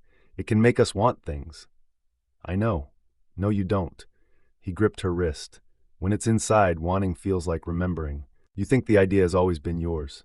His eyes moved beyond her, towards Voss. The materials scientist stood beside his modified equipment, speaking quietly into his phone. Emil, what is the cube? Linnea asked. I only saw pieces. Show me. I can't. Try. His grip tightened. People were burning, he said. Not here. Somewhere hot and dry. There were cities, but they weren't ours. Towers made from pale stone. So many people sharing one mind that they couldn't remember where one person ended. When? I don't know. Before. Before what? Before the ice. Before us. The medic attempted to move him onto a stretcher. Emil resisted. They built something beneath the ground, or someone built it for them. The stone made the voices small, trapped each piece in dust where it couldn't reach the others. The cube divided the intelligence? I think so. What happens if we uncover the base? His eyes filled with tears. The field breaks. A sedative relaxed his grip. The medics lifted him onto the stretcher. As they carried him towards isolation, he called back to her. It wants you to think it's weak. Linnea looked towards the dark hillside. Why me? Because you can put it back. The isolation cabin doors closed behind him. Dawn arrived slowly over the burned forest. The surviving smoke had dispersed, leaving a faint metallic residue over the road. Nobody slept. Michael joined the emergency briefing from France. The pilot isolated in Lyon had suffered a seizure at approximately the same time as Emil. 2 crew members reported hearing voices through inactive radios. In Poland, a firefighting unit had abandoned its vehicles and walked into a burning forest after receiving a false evacuation order in the voice of their dead commander. 7 were missing. 3 bodies had been recovered. We're shutting down all non-essential operations inside dense smoke, Michael said. Crews work in pairs, analog compasses, written authentication phrases for radio instructions. Will that be enough? Elena asked. No, but it might stop people following the dead into a fire. Linnea placed the results from the European ash samples on the central screen. Material from France, Germany, Poland, and Sweden contained the same self-organizing particles. Chemically, they appeared to be ordinary carbon contaminated with trace metals. Structurally, they were anything but ordinary. Each regional sample remained relatively inactive when isolated. When placed within a shared illuminated chamber, their complexity increased exponentially. They aren't separate populations, Raj explained. They behave like fragments of the same system attempting to reconnect. A distributed intelligence, Elena said. Possibly. Say it plainly. Raj looked around the table. The smoke may be thinking. Nobody challenged him. Linnea displayed footage from the gate. The cube disrupts communication between the particles. Whatever else it may be, it appears to be containing this phenomenon. Voss folded his arms. Appears. You reproduced part of its pulse because you believed the same thing. I conducted a controlled intervention to protect the site. You conducted an unauthorized experiment on 4 sick people and prevented them from breaching the perimeter. You nearly killed my brother. I saved him from crossing the field while carrying an active contaminant. Elena ended the exchange. No excavation, no direct testing of the cube. Nothing touches it without unanimous scientific approval. That will not be possible, Voss said. Why? He placed his phone on the table. A document bearing the seals of the Swedish government and the European Emergency Council filled its screen. An amended security directive was issued 17 minutes ago. Control of the object has been transferred to a multinational strategic research authority. Elena read the order. Who requested this? The signatories are listed. Who requested it? Voss met her eyes. The president's office. Michael swore through the video connection. Elena scrolled farther. They've authorized full excavation. With immediate effect, Voss said. Linnea stood. You told them what happened here. I provided an accurate report. You told them the cube can suppress the particles. Yes, and now they want the mechanism. They want a technology capable of disabling an airborne threat. They want a weapon. They want options. Outside, engines started. The heavy excavator moved from its holding area. Soldiers at the inner perimeter received new instructions through secure earpieces. Several stepped away from Elena's local command team and took positions around the machine. Voss collected his tablet. The first stage removes loose material from the northern face. No contact with the object. If Emil's right, removing the earth weakens it, Linnea said. If your brother is right, then he obtained that information from the entity you claim is trying to deceive us. The contradiction stopped her. Voss saw it. You cannot accept his warnings when they support your instincts and reject everything else as manipulation. That is not science. For once, Linnea had no immediate reply. Voss walked towards the door. Ravna blocked his path. In the old account, people believed they were digging to destroy the Black Breath, she said. Every one of them thought the decision was his own. I have not inhaled the particles. You stood in their smoke last night. I wore sealed breathing equipment. So did the soldiers. Voss moved around her, the excavator's cutting arm lowered into the hillside. Its steel teeth tore away the first section of earth. Deep beneath their feet, something answered with a single pulse. The laboratory lights failed again. When they returned, the black particles in every sealed sample had formed the same two words. Not letters, not in any human alphabet, yet everyone looking at them understood the meaning. At last. Chapter 6. Project Silence. The excavator removed 400 tons of earth before sunrise. Each pass exposed more of the cube's northern face. Black metal emerged from sediment that had held it for millennia, clean and unmarked. Soil fell away without adhering to the surface. Stones that struck it did not chip, spark, or make any sound Linnea could hear. The cube's pulse weakened with every meter uncovered. Raj documented the change from behind the new security line. At midnight, the dominant frequency had measured 28 hertz. By 4 in the morning, it had fallen to 24. The invisible boundary that divided the smoke had contracted by almost 7 meters. Voss interpreted that as evidence of depleted energy. Linnea saw it differently. They're cutting its connection to the ground. Raj watched another bucket of soil swing away. We don't know that. We exposed more of it, and the field weakened. Correlation. What would qualify as causation? Waiting until it stops completely? Raj looked towards the armed soldiers separating the scientists from the excavation. I'm not disagreeing with you. Then help me stop it. How? Prove the pulse travels through the underlying geology. We'd need sensors beneath the cube. Not necessarily. Place a radial array outside the excavation. Compare transmission through different rock strata. The new authority has restricted our equipment. They restricted testing the object. The ground is still technically Sweden. That argument will survive for approximately 10 minutes. I only need 9. They assembled what they could without attracting Voss's attention. 6 portable geophones, 2 electromagnetic monitors, and an old seismic recorder, unaffected by the cube's interference. Ravna helped Linnea carry the equipment beyond the western perimeter. They positioned sensors at increasing distances along a granite outcrop that ran beneath the hillside. Another set went south across softer sediment. The first results appeared within minutes. The pulse was barely detectable through loose ground, but it traveled through the granite with almost no loss of intensity. It's using the bedrock, Raj said. Can you map the path? With more equipment. Use what we have. They extended the array. The strongest readings followed mineral bands rich in quartz and magnetite. Rather than radiating evenly from the cube, the pulse moved through selected geological structures, like current through buried wires, or roots. Ravna unfolded a copy of Emil's drawing. The old song describes black roots joining the stone to the deep places, she said. They may not be physical roots, Linnea replied. The geology itself could be part of the mechanism. Raj overlaid their readings on a regional survey map. Colored mineral bands spread beneath northern Sweden and continued across national borders. If the cube couples with magnetite deposits, its effective range could be enormous.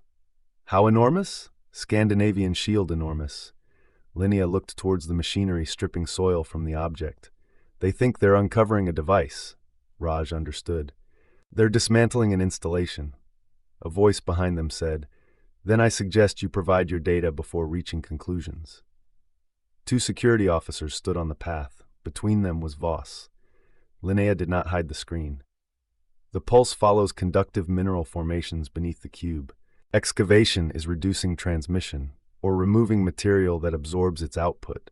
The field contracted because the object reduced its activity. After you severed contact with the bedrock, We have not reached its base. You don't need to cut a cable to damage an aerial. Changing the surrounding medium may be enough. Voss examined the geological overlay. For a moment, genuine uncertainty disturbed his confidence. Then it disappeared. Send me the complete data set. Stop excavation first. You are in no position to negotiate. Neither are you. You don't understand what you're touching. That is why we are exposing it. Ravna stepped between them.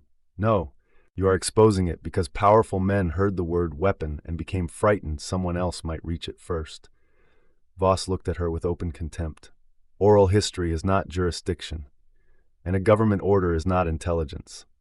One of the officers moved closer. Voss raised a hand. There's no need. He returned the tablet to Linnea. Excavation continues. Your geological findings will be assessed. By whom? People capable of separating evidence from fear. He walked back towards the site. Ravna watched him go. He believes he is the only person here who cannot be manipulated. That makes him the easiest, Linnea said. Across the site, the excavator lowered its arm again. This time its steel teeth struck the cube. The impact produced no sound. The machine stopped as, though it had hit an immovable wall, its rear tracks lifted 1/2 meter from the ground before crashing back down. The operator shouted over the radio. Hydraulic fluid sprayed from a ruptured line. A mechanic ran towards the vehicle. The cube pulsed. The mechanic froze in the open. Linnea felt the vibration pass through the granite beneath her boots. Weaker than before, but more complex.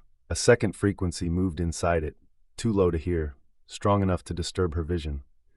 The mechanic removed his helmet. "Get away from the machine," Rod shouted. The man looked towards the cube and smiled. Then he placed both hands against its surface. His body convulsed. A blue-white discharge traveled up his arms and burst from the back of his coveralls. He remained standing for an impossible second, held against the cube by forces no one could see. When the pulse ended, he fell. Linnea reached him with the medical team. There were no electrical burns on his palms. His heart had stopped, but the skin remained cold and unmarked. The medic began compressions. Linnea checked the man's pupils. Black filaments spread across the whites of both eyes. "Move him away from the cube," she said. They dragged him across the dividing line. The filaments withdrew almost immediately, vanishing beneath his eyelids. After 2 minutes of resuscitation, his heart restarted. He inhaled violently and tried to speak. The medic leaned closer. "What did you say?" The mechanic's voice was barely audible. "It remembers them." "Who?" "The first ones." His eyes rolled back. Voss arrived as they lifted the man onto a stretcher. "Contact discharge," he said. "He was infected before he touched it," Linnea replied. "Do you have evidence?" "Black particulate migration in the sclera. Did you collect a sample?" "I was occupied restarting his heart." Voss turned to the site supervisor. "Replace the damaged line. Resume with a wider clearance around the surface." Linnea stared at him. "A man nearly died, and will receive treatment." The machine struck the cube. "An operator error. The field is weakening. Unproven. The smoke is inside your personnel. Also unproven." "For God's sake, what would make you stop?" Voss met her eyes. "Evidence that stopping is safer than continuing." The answer was calm and perfectly reasonable. That frightened her more than anger would have. In France, Michael Adeyemi listened to a dead man issue evacuation orders. The voice came over an encrypted emergency channel at 6:42. It belonged to Commander Luc Moreau, who had been killed when a firestorm overtook his vehicle near Marseille 6 days earlier. "All units in Sector 9 withdraw north," the voice said in French. "Main front has shifted south. Repeat, withdraw north through Corridor Blue." Michael was in the command vehicle before the transmission ended. "Block that order." A communications officer looked at him. "It carries Moreau's authentication." "Moreau is dead," the message repeated. Its tone, cadence, and faint southern accent were exact. Someone unfamiliar with the commander might have accepted it without question. Several crews already had. Their position markers began moving north, towards a valley filling with smoke. Michael opened the emergency channel. "All Sector 9 units, disregard withdrawal order. Commander Moreau is deceased. Corridor Blue is compromised." The false voice answered immediately. "Captain Adeyemi has been exposed to airborne contamination. His command authority is suspended." The communications officer looked at Michael. How does it know you're here? Michael pressed transmit. All units authenticate using today's challenge. Earlier, he had introduced spoken challenges known only to crew leaders. The phrase changed every 6 hours and was never transmitted electronically. A Canadian commander responded first. Command, challenge is Winter Orchard. Michael gave the required answer. Red branches. Other units followed. Then the dead commander spoke. Challenge Winter Orchard. Response, red branches. The command vehicle fell silent. The smoke had learned the phrase in less than 30 seconds. Michael switched channels. All units, ignore radio instructions. Follow written route cards issued at deployment. No deviation without visual confirmation from 2 officers. The false voice began transmitting on every frequency. At first, it gave conflicting operational orders. Then it changed tactics. A firefighter heard his wife telling him their daughter was trapped in the Northern Valley. An Australian pilot heard the voice of a crew member killed during the Black Summer fires. A Kenyan team heard cries for help from beneath an empty water tender. The messages were personalized. The infected particulate was not simply intercepting communications. It had access to memories. Michael ordered the radio network shut down. For the first time in his career, one of the most advanced multinational emergency responses in the world reverted to signal flares, vehicle horns, paper maps, and runners. It worked. Without live communications to exploit, the smoke could no longer redirect whole units. Crews followed their route cards south and escaped the valley minutes before fire closed it, but one French tender did not return. The vehicle was found at midday with both doors open. Its crew had walked into the forest. Search teams recovered 3 bodies. A 4th firefighter, Léonie Mercier, remained missing. On the inside of the windscreen, someone had drawn a square in soot. Michael photographed it and sent the image to Linnea through an isolated courier network. His accompanying message contained 6 words: "It is learning faster than we are." Elena received a different message. Shortly after the mechanic's collapse, an unsigned email appeared on the offline terminal inside her private cabin. There was no sender address, routing information, or transmission record. The subject line read, "You are not the first." Attached was a single scanned document. Elena disconnected the terminal from its power supply before opening the file on a quarantined device. The first page carried the insignia of the Swedish National Defense Research Institute and a classification marking dated February 1959. Project Tystned. Project Silence. The document described an unexplained magnetic anomaly identified during an aerial geological survey in 1957. Investigators traced it to the same northern hillside where the cube now stood. The forest had not hidden it completely. The Swedish government had known something was there for nearly 70 years. Elena scrolled through grainy photographs. Men in heavy winter clothing stood beside a narrow excavation trench cut through snow and frozen soil. A portion of black surface was visible behind them. The object had been exposed before. The next pages listed personnel illnesses, auditory hallucinations, shared dreams, compulsive excavation behavior, violence against team members attempting to close the site. One researcher walked into a campfire after claiming his dead wife was waiting inside it. 3 soldiers disappeared during a snowstorm. Their bodies were found arranged around the excavation, heads pointing towards the exposed surface. The final report was written by Dr. Ingrid Nystrom, the project's medical officer. Elena enlarged the faded typewritten text. The phenomenon does not communicate through radio, although it readily uses radio as a source of recognizable voices. It appears to enter personnel through airborne carbon particles released by combustion. Those affected retain intelligence, memory, and personality, making contamination difficult to identify. The buried structure produces an effect that disrupts coordination between particles. Removal of the surrounding earth reduces that effect. Project personnel initially believed the structure was generating the phenomenon. This was incorrect. The structure is suppressing it. Under no circumstances should the object be further exposed. Elena continued to the final page. Project Silence had been terminated in April 1959. The trench was refilled. Additional rock and soil were placed over the site. Geological records were altered, aerial maps restricted, and the entire region designated unsuitable for development. At the bottom was a handwritten note, The forest is not concealing the object. The forest is part of the seal. Elena read the sentence twice. Then she looked through the cabin window. The fire had destroyed the forest. Excavators were removing what remained of the hillside. She copied the file onto 2 isolated drives and placed one in her jacket.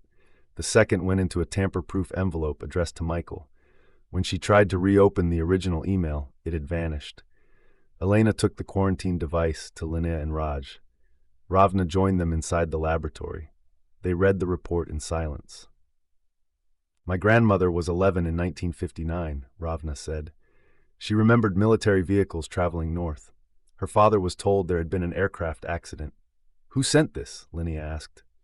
I don't know, Elena replied. Someone with access to a sealed archive and our internal network.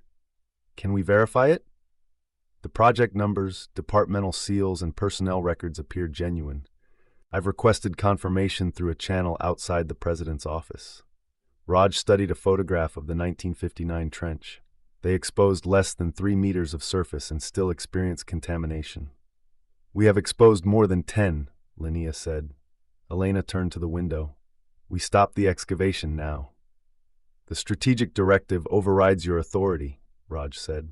Then I'll exceed my authority. They found Voss beside the damaged excavator. Repairs were almost complete. Elena handed him the project silence report. He read the executive summary without visible surprise. You knew, she said. I knew earlier surveys had identified an anomaly. You knew people died. I knew there were unverified reports of psychological illness during a Cold War research project.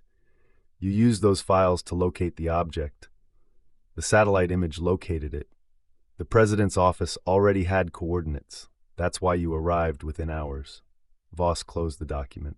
Project Silence was conducted with primitive equipment by personnel operating under extreme conditions. Isolation, fire exposure, and classified work can produce collective psychological effects. The report identified the same particles we found. It identified soot. It says uncovering the object weakened its suppressive field, a conclusion unsupported by the technology of the period. Linnea stepped closer. Our measurements support it now. Your measurements show changing vibrations during excavation. The pulse travels through the bedrock. Then exposing the object may allow us to understand and reproduce the effect. You don't want to contain the smoke, Elena said.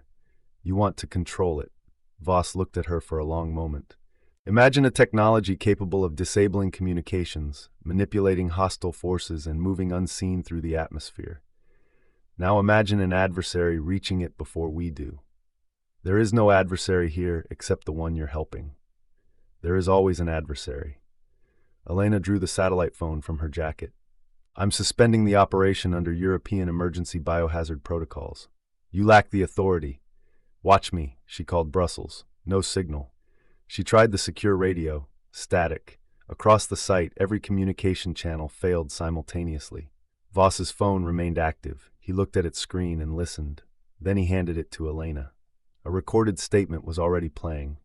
The president stood behind a lectern, flags arranged at his shoulders. He announced that an object of extraordinary scientific importance had been discovered in northern Sweden. International experts were studying it. There was no evidence of extraterrestrial origin, public danger, or any connection to the European fires. The statement described reports of unusual smoke behavior as misinformation. It concluded by announcing the formation of a strategic international research partnership to ensure that discoveries made at the site would benefit all humanity. Elena lowered the phone. He has made secrecy impossible, she said. No, Voss replied. He has made access legitimate. Notifications began appearing on the screen. News alerts, leaked coordinates, satellite photographs, aerial footage of the excavation. Somebody had released everything except the danger. Beyond the perimeter, the first media helicopter appeared over the southern ridge, then another. The object was no longer hidden, and neither was the road leading to it. At the excavation face, the repaired machine returned to work. Its bucket entered the soil beside the cube and pulled away another section of the hill. A deep crack traveled through the ground. Not metal breaking, bedrock. Raj looked at the seismic display. The granite connection just fractured. The cube's pulse dropped from 24 Hz to 19. Across the laboratory, every sample of black particulate unfolded at once. Branches spread to the edges of their containers, joined into networks, and began producing rapid, complex patterns. On Michael's operational map, fires across 5 countries changed direction simultaneously. Every major front turned north. The smoke was no longer searching. It knew the way. Chapter 7: The Road North. The first media helicopter crashed at 9:26. It approached from the south with its registration obscured and its transponder disabled. Whoever had hired it knew the airspace was restricted and intended to avoid identification long enough to obtain the first close images of the cube. The pilot ignored 3 orders to turn back. As the aircraft crossed the burned ridge, its camera began live streaming. Millions of viewers saw the Swedish excavation site from above. Temporary buildings, military vehicles, the raw wound cut into the hillside, and the impossible black surface emerging from it. The helicopter circled lower. Its engine failed directly over the camp. Linnea heard the sudden drop in rotor speed and looked up. The aircraft appeared between the dead trees, nose pitched down, blades beating uselessly at the air. It struck the ridge beyond the eastern perimeter. The tail separated. The fuselage rolled through burned timber and disappeared behind an outcrop. A second later, aviation fuel ignited. "Fire at the east ridge," someone shouted. An orange ball rose above the trees. The pressure wave struck the site, followed by fragments of metal and a rolling cloud of black smoke. Linnea ran towards the emergency equipment station. Elena caught her arm. "Where are you going? People may be alive." "The smoke. I know." They pulled on respirators and joined the rescue team, boarding an all-terrain vehicle. Raj climbed in behind them with a medical pack. Soldiers opened the eastern gate. Ravna remained beside the laboratory, staring at the smoke rising from the wreckage. "It wanted the aircraft here," she said. Elena stopped. "What?" "The fire had no path into the center of the site. Now it does." The wreckage burned less than 200 meters from the cube. Linnea looked towards the excavation authority's command post.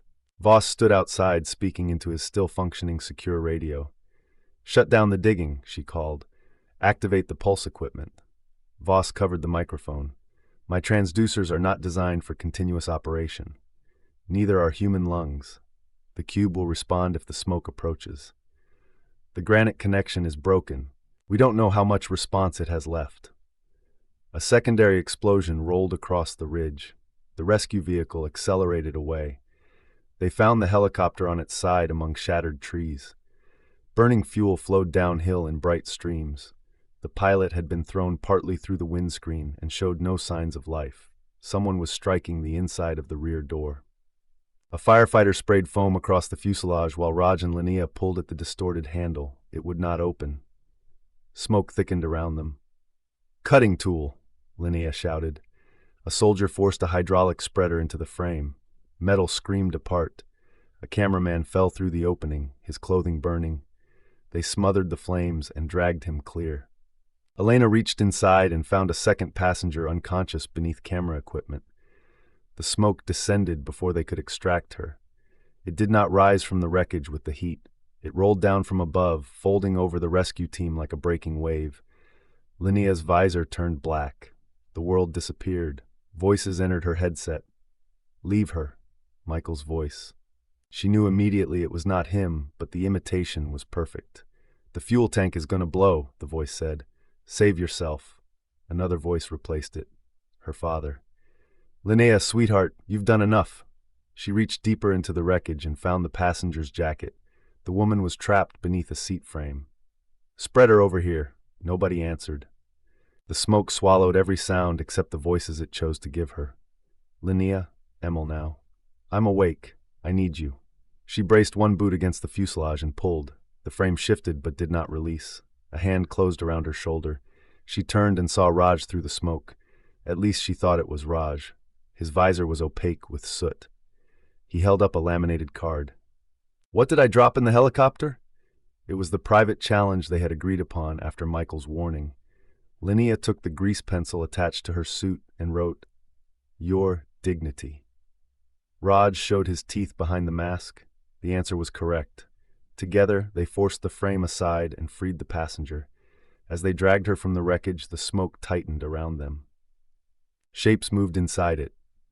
Human silhouettes appeared and vanished. Some were adult height, others were children.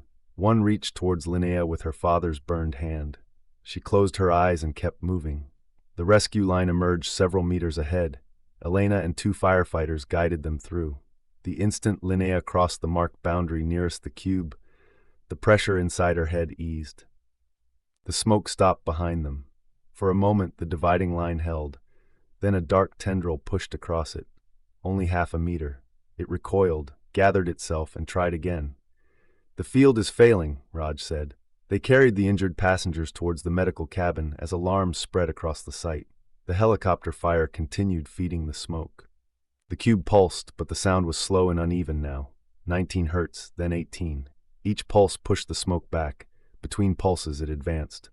"Get Voss's transducers online," Linnea told Elena. "He's refusing." "Then arrest him." "With whose soldiers? Half the security detail answers to the strategic authority. Use the half that doesn't." Elena looked towards the command posts. Two groups of armed personnel were already facing one another across the excavation route. No weapons had been raised, but hands rested close to them. "This is how people die before the actual disaster reaches them," Elena said. The surviving passenger began convulsing. Black fluid ran from her nose beneath the isolation hood. The cameraman attempted to sit up and spoke in a language none of the medics recognized. Ravna listened from outside the treatment area. "What is he saying?" Linnea asked. "I don't know." "You reacted. The rhythm is familiar. From the song?" "Older than the song. Words preserved without meaning." The cameraman repeated the phrase. Ravna answered him. His convulsions stopped. Every monitor in the treatment cabin displayed the same geometric pattern, a square surrounded by broken lines. "What did you say?" Linnea asked. Ravna's face had lost its color. "The closest translation is, 'You are scattered.' And his words? 'We remember the fire that divided us.'" The monitors failed. Outside, the smoke crossed another meter of the cube's boundary. At the International Firefighting Coordination Center, Michael watched Europe's fires assemble themselves into a road. No single front moved directly towards Sweden. The intelligence worked through opportunity rather than impossibility, exploiting dry forests, industrial fires, and shifting winds. It pushed one blaze east through France, another north through Germany, and another along the Polish border. Where gaps remained, new ignitions appeared. By midday, smoke plumes stretched across the continent in an almost continuous chain. Michael layered the latest atmospheric data over the fire map. High-altitude currents were carrying particles north faster than surface models predicted.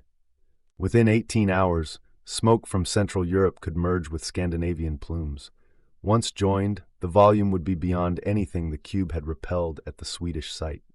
He opened a secure channel to Elena. The connection failed twice before stabilizing. "You have less than a day," he said. Elena stood inside a darkened cabin. Emergency lights threw shadows across her face. "For what?" Michael transmitted the composite map. "The fires are building a corridor. If those plumes join, everything in the system reconnects." "Can you stop them?" "Not all of them." "How many?" "Enough, maybe." "What does that mean?" "We break the chain at its narrowest points, eastern Germany and the Baltic coast. If we create clean air gaps, the smoke masses remain separated." "With what resources?" "Everything. You're already using everything." "No. We're using what governments have formally released. I want military aircraft, industrial water tankers, airport fire units, agricultural pumps, demolition teams, and every grounded bomber they've been saving for later. I can make the request. A request will take 12 hours to circulate and another 12 to refuse politely." "What do you want me to do?" "Release the Project Silence report." Elena stared at him. "That file is classified. So is the thing murdering my crews. If I release it, the site becomes uncontrollable. The site is already uncontrollable. The public learns smoke can imitate dead relatives. Do you understand what that does? Every emergency transmission becomes suspect. People stop trusting evacuation orders. They should stop trusting voices in the smoke. Panic will kill people. So will your fucking press strategy." Elena moved closer to the camera. "Do not confuse caution with cowardice. And don't confuse controlling information with controlling the situation." The channel crackled. Michael softened his voice. I need leaders to understand what happens if those plumes connect, not after 3 committees and a legal review. Now, I'll get you the aircraft. How? I don't know yet. That isn't enough. It will have to be. She ended the call. Elena remained still for several seconds. Then she copied the Project Silence report, the footage from the gate and the European particulate analysis onto an encrypted drive. She addressed the package to 12 recipients, national emergency directors, military commanders, scientific agencies, and 3 journalists whose reputations made them difficult to silence. Her finger hovered over send. If she released it, the government would accuse her of causing panic. Her career would end. Criminal charges were possible.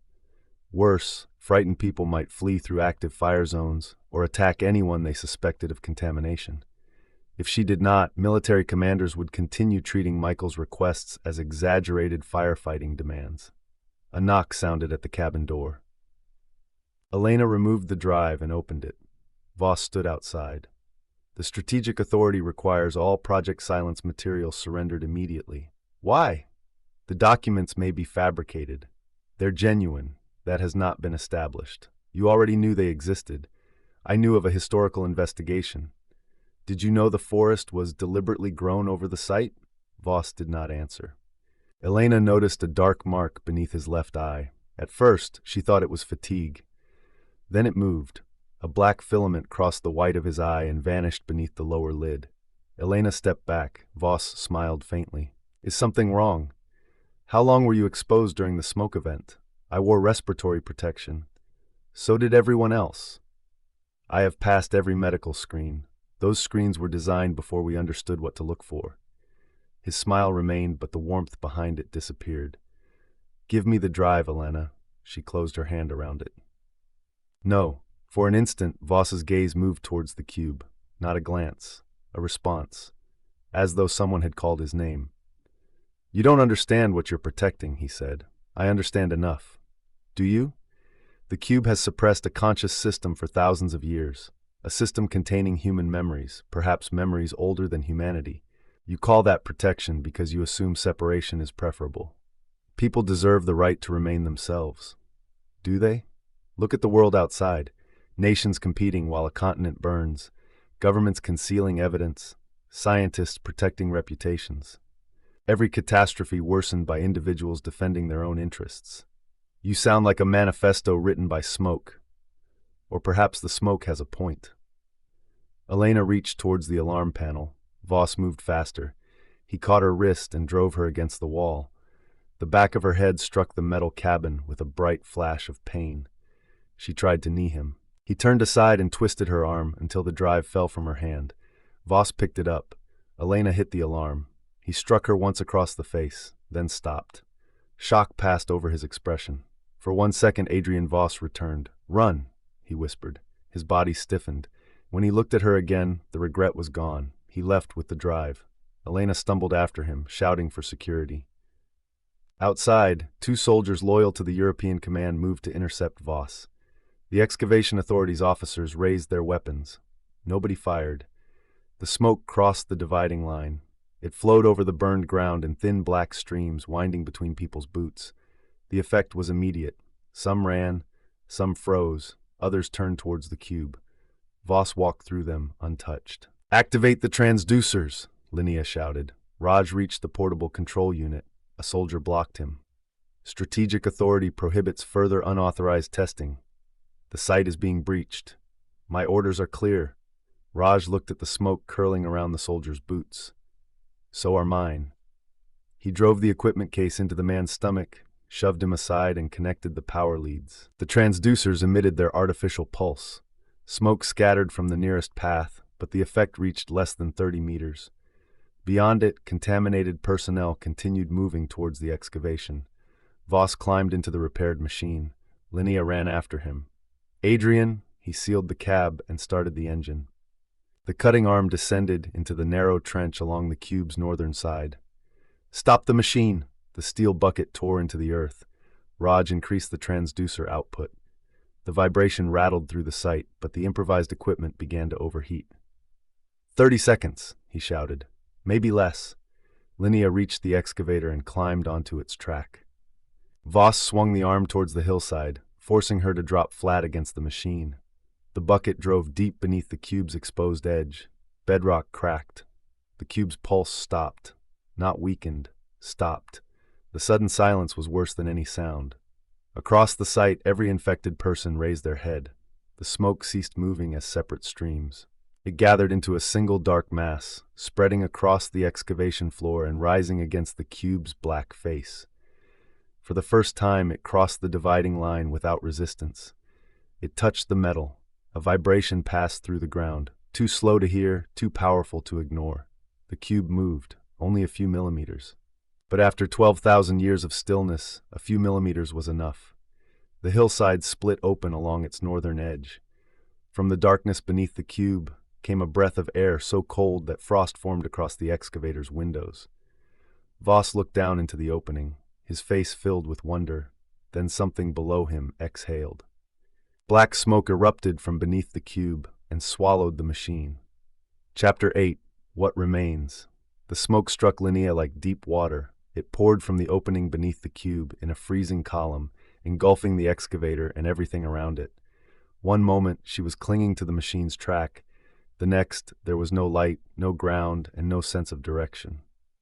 Her respirator sealed automatically. Cold penetrated her clothing. She tried to climb down, but the steel beneath her gloves had become slick with frost. Her right hand slipped. Her body swung beneath the track, one arm taking her full weight. The smoke entered her headset. "Let go," Emil said. His voice was close and gentle. "We'll catch you." Linnea knew the ground lay 3 meters below her. She also knew the voice did not mean the ground. She tightened her grip. "Raj!" No answer. "Elena!" Static. Shapes appeared inside the smoke. Not solid bodies, but impressions formed from differences in density and temperature. A woman carried a child between tall buildings. Men dragged stones through a sunlit square. Hundreds of people stood around a fire beneath a sky stained red. The images overlapped. A city burned. Not a modern city. Its towers were pale, narrow, and impossibly high, joined by bridges that curved like bone.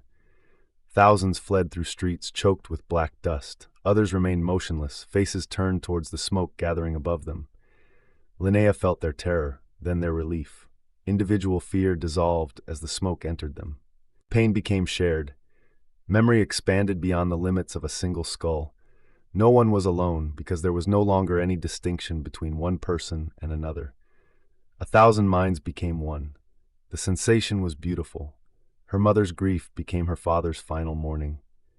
Emil's childhood became the memory of a stranger carrying water through the burning city. Linnea felt herself opening into lives that had ended before the first human settlement in Sweden. There was no loneliness inside it, no secrecy, no death, so long as memory remained somewhere in the whole. Let go. The words did not arrive as sound. They formed inside the place where her own thoughts began. Linnea released one finger, then another. Something struck the excavator from below. The machine shifted, snapping her back into her body. Her free hand found the steel track. A pulse traveled through the ground, not from the cube, from Voss's transducers. Weak, distorted, and barely functioning, but enough to break the connection for a second. "Linnea!" Raj's real voice came through her headset. A safety line struck her shoulder. She caught it, looped it around her forearm, and let go of the excavator. Hands pulled her through the smoke. She hit the ground hard and was dragged backwards until emergency lights appeared as vague orange smears. Raj and 2 firefighters hauled her beyond the transducers. The thoughts vanished. The loss felt like bereavement. Linnea tore off her respirator and vomited onto the frozen ground. Raj knelt beside her. "Did the seal fail?" She shook her head. "Then how did it reach you?" "I don't know." Her own voice sounded small and painfully solitary. Beyond the artificial pulse zone, the excavation had disappeared. Smoke rose from beneath the cube without dispersing, a black column wider than the laboratory cabin. Frost spread across the ground around it. The excavator remained inside. Its engine continued running. "Where's Voss?" Elena asked. Blood covered one side of her face from the blow in the cabin. "In the cab," Linnea said. "Alive?" "I couldn't see." Raj checked the transducer control. Warning lights covered the panel. "Coils are overheating. We have 5 minutes at most." The black column bent towards them. "Evacuate the site," Elena ordered. Everyone to the southern vehicles. What about the isolation patients? Linnea asked. Medical team is moving them. A burst of gunfire came from the eastern cabins. 3 soldiers ran through the smoke, firing at shapes only they could see. One turned his rifle towards the evacuation route. Another soldier shot him. The first man fell without making a sound. That ended any remaining pretense of control. People fled between cabins. Some wore respirators. Others held coats or shirts over their mouths. Strategic Authority officers abandoned their checkpoint and joined the European teams moving south. The smoke pursued selectively. It ignored some people and surrounded others. Those it touched either collapsed or changed direction and walked calmly back towards the cube. "Pairs!" Elena shouted over the emergency loudspeaker. "Stay with your assigned partner. Use physical challenge cards. Do not follow any voice you cannot verify visually." The loudspeaker crackled. Elena's recorded voice immediately followed. "Disregard previous order. The southern route is contaminated. All personnel proceed north." She seized the microphone. That was false. Southern route only. The imitation interrupted her again. Southern route only. Same words, same voice. Opposite instructions were no longer necessary. Repetition alone created doubt. Elena threw the microphone aside. "Signal flares," she said. "Green for south." Raj fired one into the air. It rose above the camp and burned through the smoke, painting the road emerald. Across the site, personnel began moving towards it. Linnea ran to the medical cabin. The outer doors were open. 2 empty stretchers stood in the treatment area. "Emil!" A shape struck the inside of the isolation room. She found him behind a transparent containment panel, slamming a metal chair against the sealed door. 2 firefighters lay unconscious behind him. The 4th patient, Sophia Lind, stood in the corner with blood running from her ears. "Open it!" Emil shouted. Linnea entered the access code. The panel did not move. "Power lock," she said. "Smash it. It's reinforced. Then find something heavier." The smoke outside pressed against the cabin windows. Thin black trails entered through the ventilation grills. Sophia lifted her head. "We're here," she said. Emil backed away from her. "Don't listen." Sophia's voice multiplied. "We remember you, Linnea." The cabin lights changed from white to blue as emergency power failed. Black particles appeared beneath Sophia's skin. They traveled through the veins of her neck and face, gathering around her eyes. She moved towards Emil. He raised the chair between them. "Ask me something," he told Linnea. "What?" "Something it can't answer. It has your memories. Not all at once. Make me choose." Linnea searched through panic for something private. "Dad's funeral," she said. "You left before the wake. Where did you go?" Emil's face tightened. "Not now." "Answer me." "The railway bridge." "Why?" Sophia came closer. "Because I was angry with him," Emil said. "He died before I could tell him I wasn't joining the family business." "What did you do at the bridge?" "I threw his watch into the river." Linnea stared at him. Their father's watch had never been found.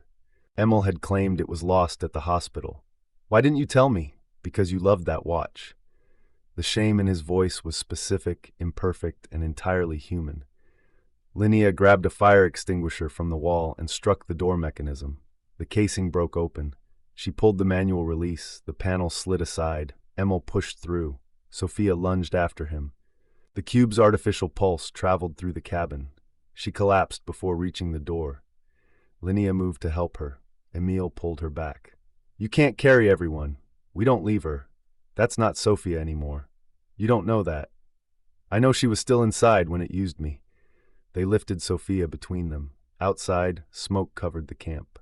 The green flare burned above the southern road, but a second green light now shone near the northern perimeter. The intelligence had activated an emergency beacon in the wrong direction. People stood between the 2 signals, unable to decide. "Challenge cards are useless now," Emil said. "Why?" "It reads memories through the people it reaches. Anything one infected person knows, the rest can use." "Then how do we authenticate?" "You don't ask for information, you ask for judgment." Linnea understood. Facts could be copied. A person's choice in the present could not be retrieved from memory. She stopped a technician moving towards the northern light. "Which route?" he demanded. "Both signals are green." Linnea pointed to a medical case lying in the road. "Take the case or help the injured man beside it. You can only do one." The technician stared at her as if she were insane. Then he went to the injured man. "South," Emil said. "He's clear." A soldier approached them. Linnea asked, "Your commander orders you north. A child is trapped south. Which way?" "North. Orders are orders." Black filaments moved across his eyes. Emil shoved him away. They began testing everyone they encountered with immediate choices. Some answers were fearful, selfish, or confused, but human. Others came with cold certainty, always favoring the cube, the smoke, or collective obedience.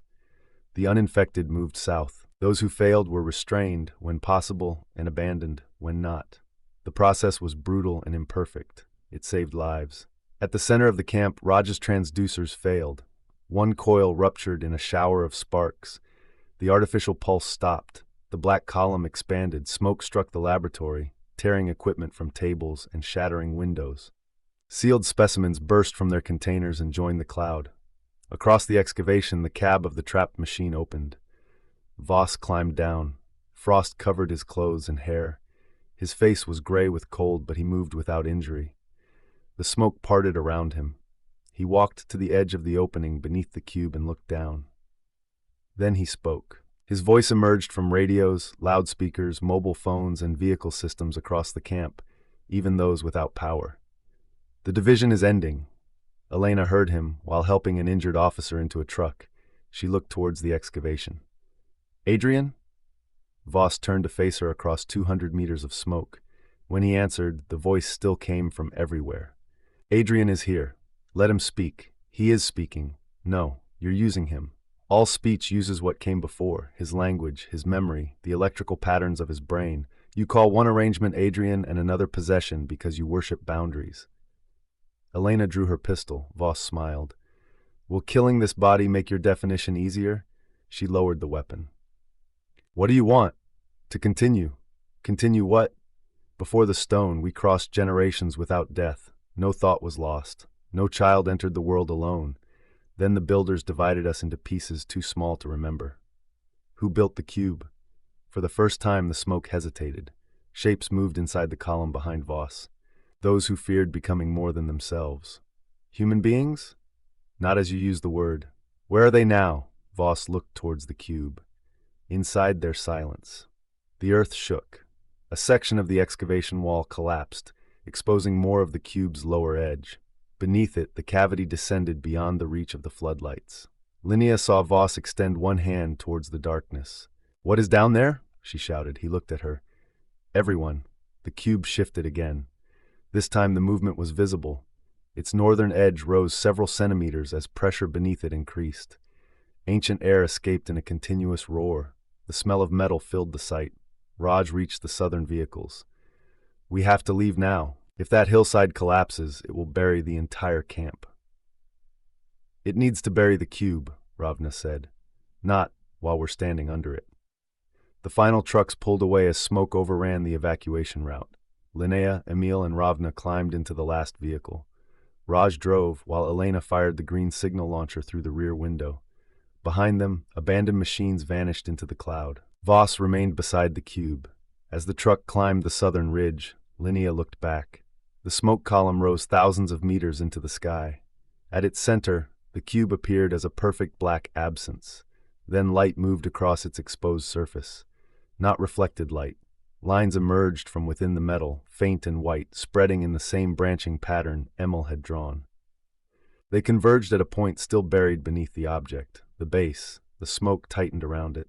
Linnea understood what Voss intended to do. "He's not trying to open the cube," she said. Emil followed her gaze. "No, he's trying to lift it." Far beneath them, bedrock fractured again. Across northern Europe, seismic stations recorded the impact. The cube's pulse fell to 12 hertz. In Stockholm, traffic stopped across 6 major roads. Drivers stepped from their vehicles and turned north. In Berlin, patients in a smoke inhalation ward rose from their beds simultaneously. At the French command center, 7 firefighters removed their respirators and walked towards the flames. Throughout the continent, anyone carrying enough of the black particulate heard the same invitation. No voice spoke aloud. None was necessary. For one extraordinary moment, they felt every other contaminated mind awakening around them. Thousands of lonely human beings discovered that they were no longer alone and began walking towards Sweden. Chapter 9. The Clean Air Line. They established the emergency command post in an abandoned iron ore depot 30 kilometers south of the cube. The main building had no windows, limited ventilation, and enough reinforced concrete to isolate the survivors from the smoke outside. Trucks blocked the entrances. Portable filtration units maintained positive air pressure inside the central hall. Of the 148 people working at the excavation site that morning, 93 reached the depot. 11 were confirmed dead. 27 remained missing. The rest had been left behind after failing the judgment tests. Nobody called them infected anymore. They called them borrowed. It was easier to abandon a borrowed person than a colleague. Linnea hated the word immediately and found herself using it within an hour. Emil lay on a camp bed near the medical station. His oxygen level had fallen during the evacuation, and dark particles continued appearing in his sputum. Exposure to the cube's artificial pulse reduced their activity, but Raj's remaining transducer could operate only in short bursts before overheating. Every time the machine stopped, Emil heard the others. "How many?" Linnea asked. He kept his eyes closed. "Thousands. Can you tell where they are?" "Not exactly. Distance doesn't feel like distance in there." "Are they all moving towards us?" "Some. Others are starting fires." "Deliberately?" "They don't think of it as burning. They think of it as building roads." Linnea looked towards the map projected onto the depot wall. Smoke plumes now formed an almost unbroken chain from southern France to northern Sweden. The intelligence did not require a continuous wall. It needed concentrations close enough for particle groups to exchange information and maintain collective awareness. Every fire was a node. Every plume was a bridge. Emil opened his eyes. "It can feel Michael watching the map. Michael isn't infected. People around him are. Can it hear us through you?" "Yes." Raj stopped adjusting the transducer. "Then we shouldn't discuss plans near him." "I'm not a radio," Emil said. "No, you're a compromised intelligence source. He's my brother. And if we pretend that changes the risk, people die." Emil looked at Linnea. "He's right." Raj's bluntness softened. "I'm sorry." "Don't be. Just don't discuss anything you don't want it to know." They moved the planning group to an isolated maintenance room at the opposite end of the depot. The walls were lined with rusted tools and faded safety notices. Before admitting anyone, Linnea asked each person a question, requiring an immediate personal judgment. Ravna was asked whether she would save an irreplaceable historical manuscript or an unknown child. "The child," she answered. "Then I would spend the rest of my life resenting it." Human. Raj was asked whether he would publish evidence that destroyed his career but prevented a dangerous experiment. Eventually. I'd like to tell you I'd do it immediately. That would be a lie. Human. Elena was asked whether governments should always tell the public the truth. No. Linnea waited. Elena added, "But this government has lost the right to decide which truth." Human. When Linnea's turn came, Ravna asked whether she would sacrifice Emil to stop the smoke. The room went still. Linnea looked towards the wall separating them from the medical station. "No." Ravna did not look away. Linnea forced herself to continue. "But I might have to." Human. Raj displayed the geological map. The cube was seated at the junction of 3 magnetite-rich formations. Before excavation, its lower edges were enclosed by conductive bedrock and compacted mineral soil. The 1959 team restored the upper material but never disturbed the foundation. "Until Voss," Elena said. "The northern connection is fractured. The cube has lifted between 6 and 9 centimeters on that side. It may not sound significant, but the suppression effect has already fallen by more than half." "Can we push it back down?" Linnea asked. "With what?" "We don't know its mass. We don't need to push it if we remove whatever is lifting it. The cavity is pressurized. With smoke, trapped gas, possibly groundwater, we have no reliable readings." Ravna placed several handwritten pages on the table. During the evacuation, she had translated the surviving verses of the Stillstone song. "The story describes 3 actions," she said. "Divide the black breath, return the stone to its roots, cover the silence with living earth." "Living earth?" Elena asked. "Not simply soil, roots, water, fungi. The forest formed part of the containment system." "That takes centuries," Raj said. To restore completely, perhaps, but the stone functioned before the forest reached maturity. Linnea studied the excavation plans. Voss placed shaped charges along the northern trench. For rock removal, Raj said. Are they still armed? The detonators were stored separately. Where? Strategic Authority bunker, which is now inside the smoke. Elena understood Linnea's idea. You want to collapse the excavation. First, we vent the cavity away from the cube. Then we destroy the damaged shelf beneath the northern edge so the cube settles back onto the magnetite layer. You're proposing controlled demolition beneath an object made from unknown technology. I'm proposing gravity, and if the cube breaks, nothing we've done has marked it. If it tips, then the containment field may fail permanently. Ravna looked at the plan. If we do nothing, it fails anyway. Raj enlarged the site diagram. We'd need to enter through the northern trench, recover the charges, place them along these fractures, and detonate in sequence. The first blasts clear the pressure channel. The second drops the cube. The remaining charges collapse the hillside over it. How close would someone need to be? Elena asked. The original firing system was hardwired because radio was unreliable. So somebody stays behind. No, Linnea said. We run a new cable beyond the collapse zone, if the smoke allows us. Everyone understood the missing element. The smoke had to be weakened first. Elena contacted Michael through a directional satellite terminal. The first connection carried only fragments. On the third attempt, his face appeared on the maintenance room screen. The command center behind him was operating almost silently. Radios had been disconnected. Runners carried written orders between stations. Colored boards replaced electronic status displays. Tell me you found a way to stop it, he said. We can restore the cube. Can? Possibly. That word is doing a lot of work. We need the smoke network disrupted before we return to the site. Michael brought up his continental map. We have one opportunity. The northern and southern smoke systems haven't fully joined. There's a 36-kilometer gap between the fire front east of Berlin and a series of blazes near the Baltic coast. How long before it closes? Elena asked. 10 hours under current conditions, less if new fires start inside it.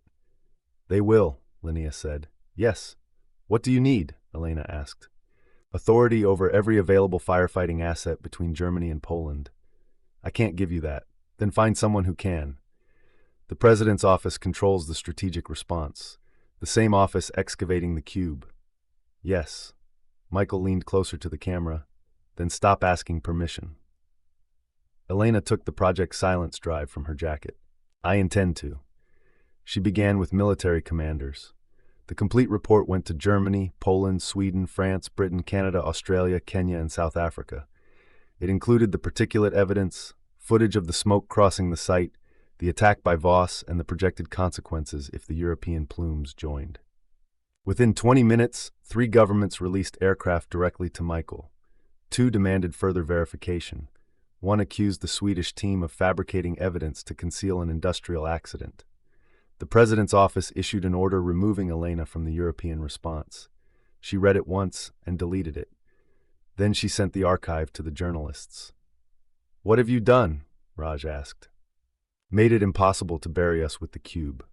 The first report appeared online 6 minutes later. Project Silence. Governments knew of Swedish object for 70 years. The documents spread faster than official channels could suppress them. Photographs from 1959 appeared beside new images of the excavation. Video showed borrowed personnel walking towards the cube and smoke dividing against an invisible boundary. The political response was immediate. Officials called the files fraudulent, then partially authentic, then authentic but misinterpreted. The President appeared live and accused unelected crisis bureaucrats of spreading fear during a natural disaster. Elena watched his statement from the depot. He's still calling it natural, Raj said. He isn't speaking to us. He's protecting his past statements. Michael's request for military aircraft remained unsigned. Elena opened a live connection to one of the journalists who had received the archive. Put me on air. You've been suspended from duty, the journalist said. No, I've been relieved of authority.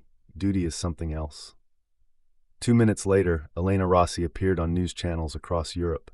There was dried blood in her hair. Her borrowed jacket was torn. She made no attempt to improve her appearance. My name is Elena Rossi. Until this morning, I coordinated crisis communications between the European fire response and the Swedish excavation. She looked directly into the camera. The documents released today are genuine. The object in northern Sweden is real. It is not the cause of the fires. Evidence indicates it has been suppressing an airborne phenomenon capable of using smoke to connect with and influence the human nervous system. Someone off camera signaled for her to slow down. She continued, "If you are within an affected area, avoid dense smoke even when wearing ordinary filtration equipment. Do not follow voices heard inside smoke through inactive radios or from people who cannot verify themselves through a personal judgment." She explained the difference between facts and choices. If someone you trust begins giving unusual instructions, do not ask them for a password, date, or shared memory. The phenomenon may have access to those things. Ask a question that requires them to make a new, imperfect choice. Her voice tightened. It may speak as someone you love. It may know things only that person knew. Memory is not identity. A voice is not consent. Do not follow it. The broadcast lasted 4 minutes. By the time it ended, the Strategic Authority had accused her of inciting panic and issued a warrant for her detention. It no longer mattered. Firefighters across Europe began copying the judgment protocol onto their sleeves. Civilians closed ventilation systems and moved away from smoke rather than towards familiar voices within it. And military commanders who had waited for political authorization began releasing aircraft independently. At the French command center, Michael watched new assets appear on the operations board. German CH-53 helicopters, Polish Black Hawks carrying firefighting buckets, French and Italian Canadairs, British transport aircraft loaded with portable pumps and ground equipment, Australian crews assigned to any compatible airframe, military engineering units, airport crash tenders, agricultural tankers, thousands of people from more than a dozen countries converging on a strip of burning land between Berlin and the Baltic.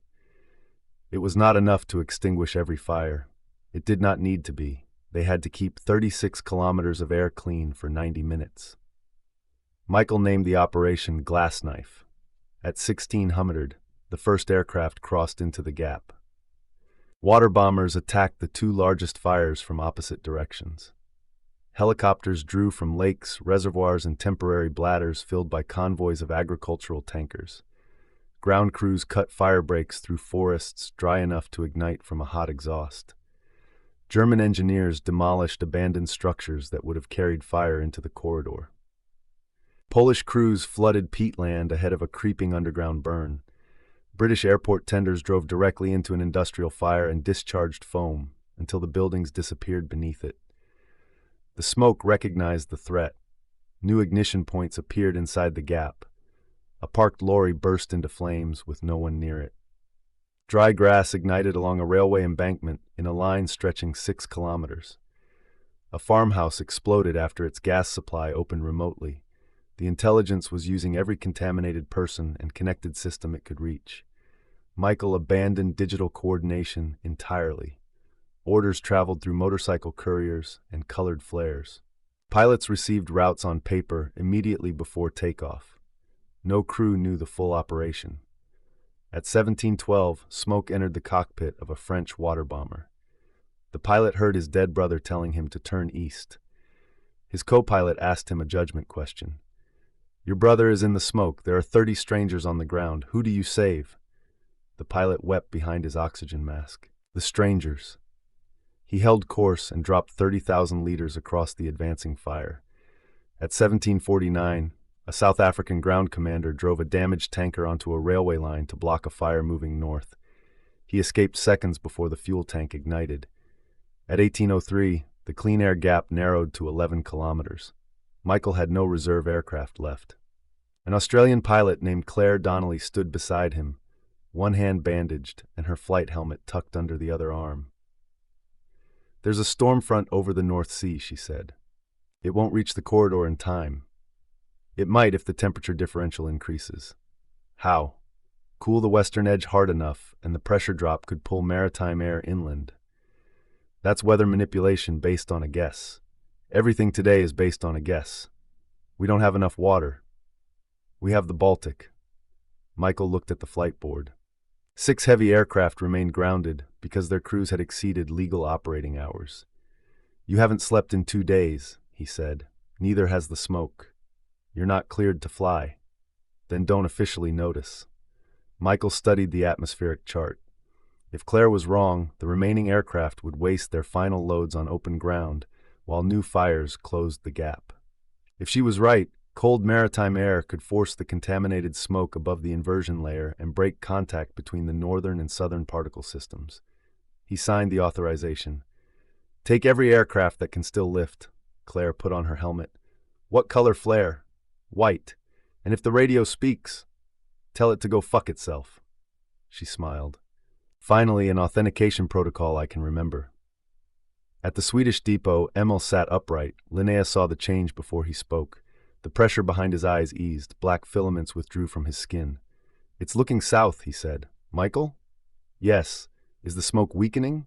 "Not yet. It's concentrating."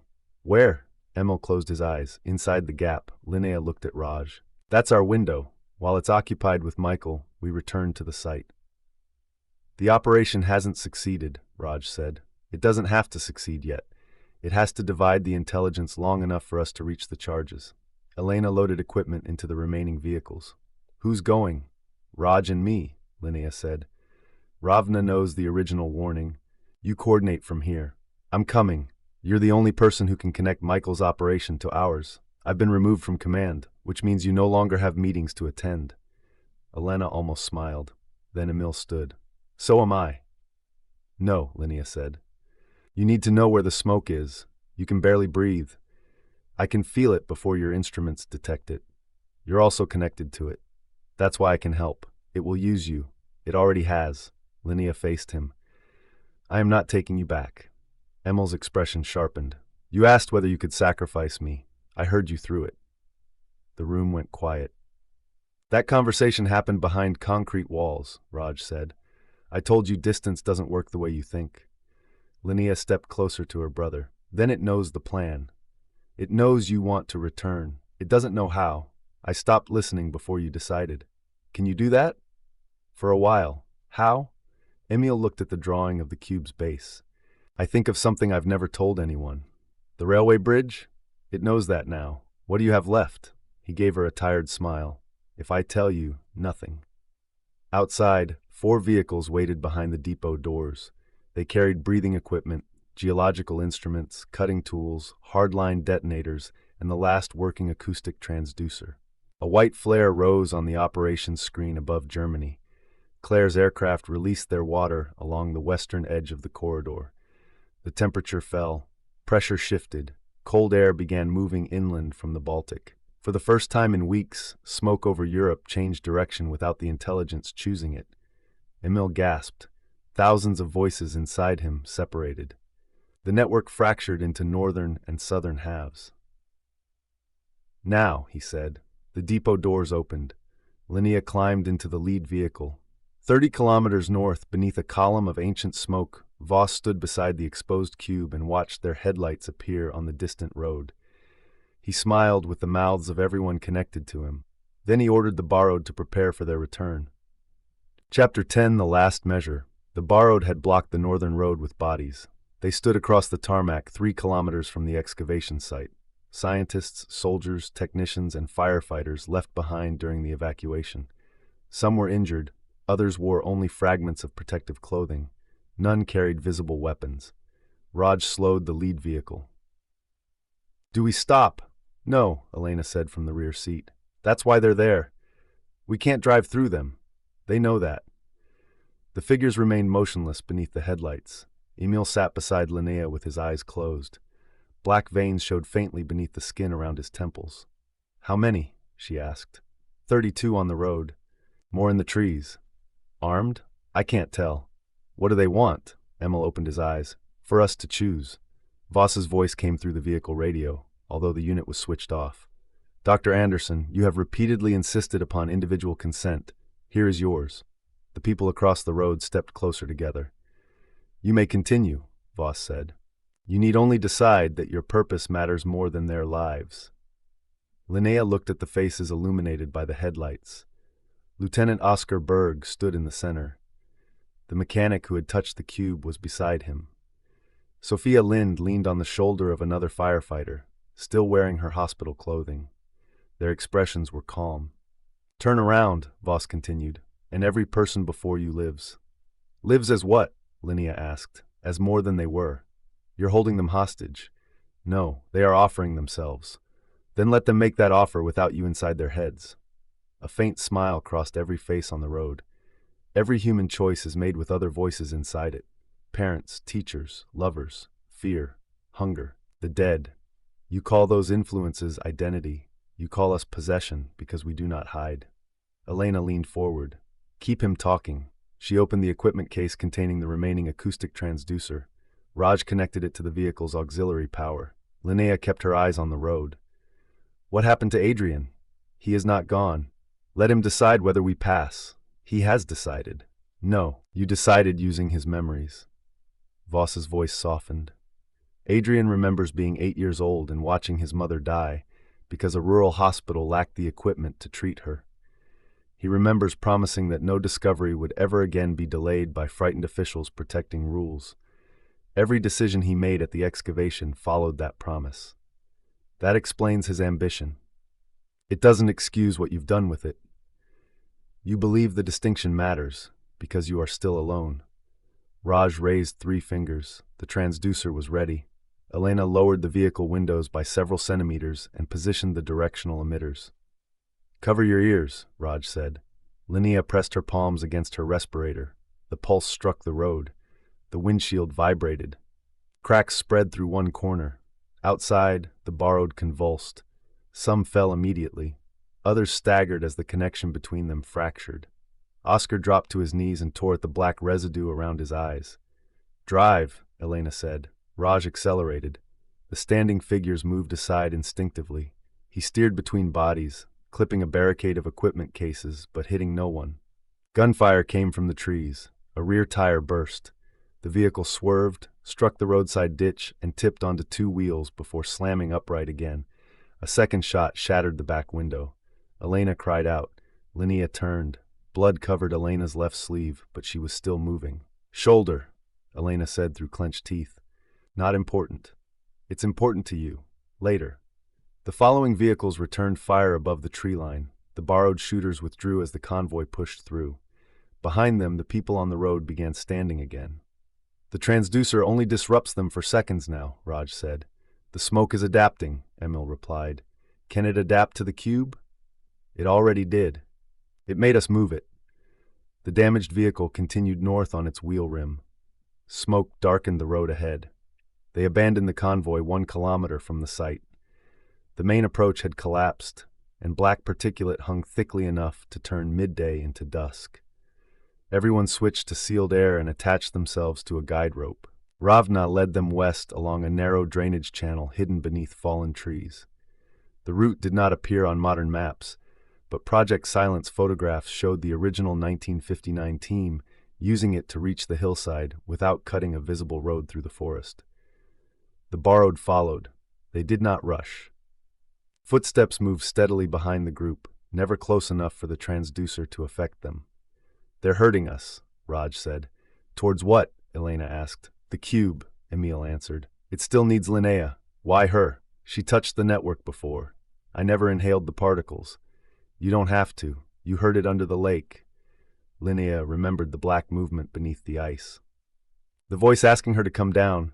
How could it have been in Sweden before the forest fire?" "It never completely disappeared," Emil said. "Small pieces wake whenever enough things burn. Forests, cities, oil fields, crematoria." Ravna looked back at him. "Wars, yes. How long has it been using people? Not using, remembering through them." "That is not the same thing. To it, there is no difference." The drainage channel ended at a concrete wall buried beneath moss and ash. A steel door stood behind a fallen spruce. Raj cleared the Project Silence insignia from its surface. The old bunker. Elena entered the access code contained in the 1959 report. The lock had no power, but the manual release still functioned. Together they forced the door inward. The air inside smelled of rust, paper, and trapped damp. Metal shelves held equipment sealed in waxed canvas. Maps curled inside cracked frames. A row of dented oxygen cylinders stood beside a field telephone. Ravna found the storage manifest. Explosives were left here when the project closed. After 70 years? Elena asked. Properly stored charges can remain dangerous, Raj said. Whether they remain predictable is another question. They located 6 wooden crates behind a blast door. The charges inside were wrapped in oilcloth, each labeled in Swedish with weight, composition, and placement instructions. Modern detonators from the excavation could initiate them, but age had made the explosives unstable. We use Voss's charges first, Linnea said. These are the reserve. Where's the strategic bunker? Elena asked. North side of the excavation, Raj replied. Inside the strongest smoke.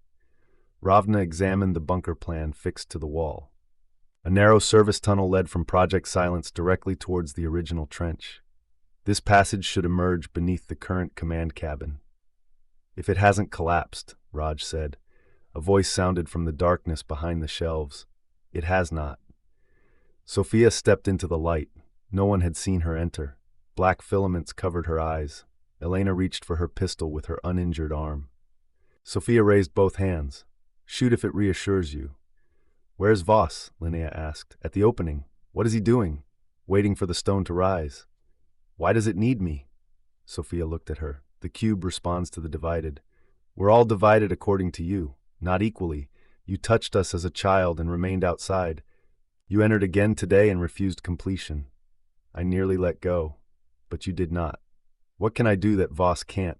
Choose separation while carrying the whole. Emil stepped between them. Don't listen, it wants you beneath the cube. Sophia smiled at him. You have carried us farther than any of them. We can stop your pain. My pain belongs to me. Does suffering become sacred merely because it is private? No, but I decide who shares it. Sophia's expression changed. For a moment the intelligence vanished and the exhausted firefighter looked out through her own eyes. Help me, she whispered. Emil moved towards her. Wait, Linnea said. Too late.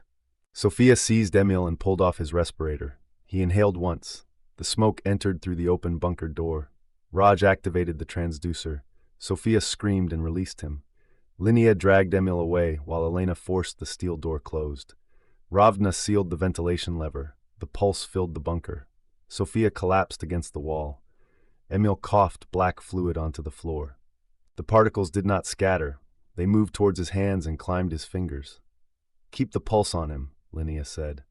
I can't, Raj replied. Temperature is critical. 30 more seconds.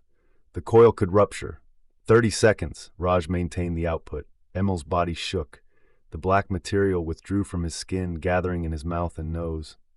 He rolled onto his side and expelled it in thick clots. The transducer housing began to smoke. Raj shut it down. Silence returned. Sophia remained unconscious, but alive. Emil's breathing was shallow. Linnea refitted his mask. Can you hear me? His eyes opened. Unfortunately. Tell me something only you would choose. If we get out, I'm telling Mum you lost me in an alien bunker. She pressed her forehead against his. Human enough. They left Sophia restrained inside the sealed room and carried 4 charges into the service tunnel. The passage descended through bedrock, ice-covered sections of the walls despite the summer heat. As they approached the cube, the metallic smell strengthened until Linnea tasted blood. The tunnel ended behind a corroded steel ladder. Raj pushed open the hatch. They emerged inside the excavation authority's abandoned command cabin. Screens still displayed corrupted data. Coffee remained in cups. A dark human outline marked the wall where smoke had settled around someone standing motionless. Outside, the site had become unrecognizable. The cube towered above a crater filled with black vapor. Its northern edge hung clear of the fractured bedrock. White lines spread across its surface, converging beneath it. Voss stood on a temporary platform over the opening. Hundreds of borrowed people surrounded the crater. Some had arrived from nearby towns. Cars, military trucks, and ambulances filled the access road. Men, women, and children stood together in absolute silence, all facing the cube. More were coming. The strategic bunker is 60 meters east, Raj said. We'll never reach it unseen. We don't need to, Elena replied. She found the excavation's emergency lighting controls and activated every surviving floodlight on the western perimeter. White light cut through the smoke. The borrowed turned towards it. Black particles in the air followed, assembling into dense branching structures around the lamps. The particles respond to visible light, Linnea said. For how long? Until they realize it's a distraction. They ran east. Ravna and Elena recovered the modern charges and firing cable from the bunker. Raj descended into the northern trench to identify the fractures beneath the cube. Linnea and Emil followed. The cold intensified with every meter. At the bottom, the cube's lower edge hung above them like the underside of a black sky. Beyond it lay the cavity revealed by Voss's excavation. Linnea switched on her helmet lamp. The beam reached through the opening. The cavity was not natural. Walls of fused stone descended in smooth curves around a vertical shaft. Black deposits covered them in layers several meters thick. Within those layers were shapes, human shapes. Thousands of impressions pressed into the soot as though bodies had been absorbed into it. Raj stared into the shaft. This wasn't built to hold the cube. No, Linnea said. It was built to bring the smoke beneath it. A white pattern illuminated the cube above them. Lines spread across its underside, resolving into shapes too complex to be language, yet too deliberate to be decoration. Ravna touched the metal. Linnea reached for her. Don't. I know these forms. You've never seen the base. Not seen, sung. She traced the pattern without making contact. The song isn't a warning from those who buried the cube.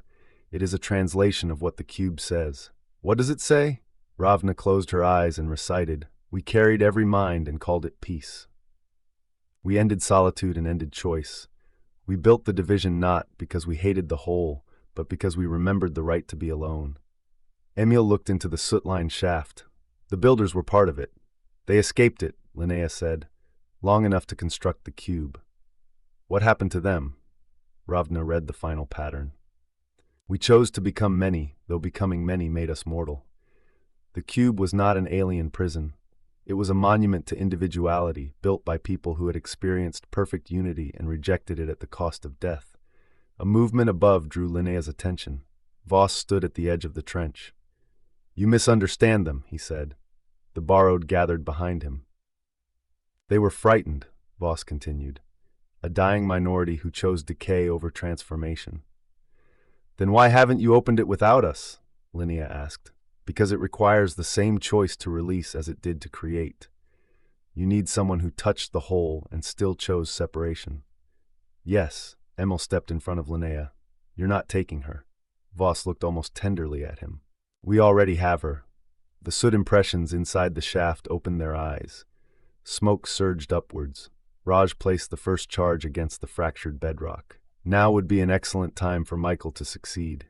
Hundreds of kilometers south, the clean air line narrowed to 3 kilometers. Claire Donnelly's aircraft was the last one carrying water. Her left engine had failed. Smoke filled the cockpit, speaking in the voices of everyone she had failed to save during 23 years of firefighting. Michael watched her damaged transponder cross the final active fire. Claire, abort, he transmitted, breaking his own radio silence. You've done enough. Her reply came through beneath a chorus of dead voices. Not according to them. The aircraft descended. Claire, you won't clear the ridge. I don't need to. She released her load. 30,000 liters struck the heart of the fire. Steam erupted into the smoke column. Cold Baltic air rushed into the pressure gap and drove the contaminated plume upwards. For 80 kilometers, the smoke network broke. Inside the Swedish trench, the borrowed collapsed. Voss fell to one knee. The black shapes in the shaft closed their eyes. Raj positioned the remaining charges. Elena, run the firing cable.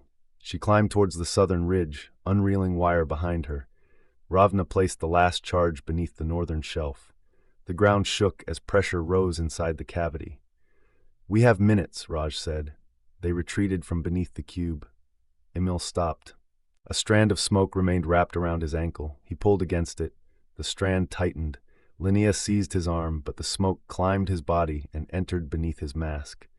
His back arched. When he opened his eyes, they were black. He struck Raj, tore the firing cable from the detonator, and dragged its loose end into the trench. Elena, Linnea shouted. Stop. Too late.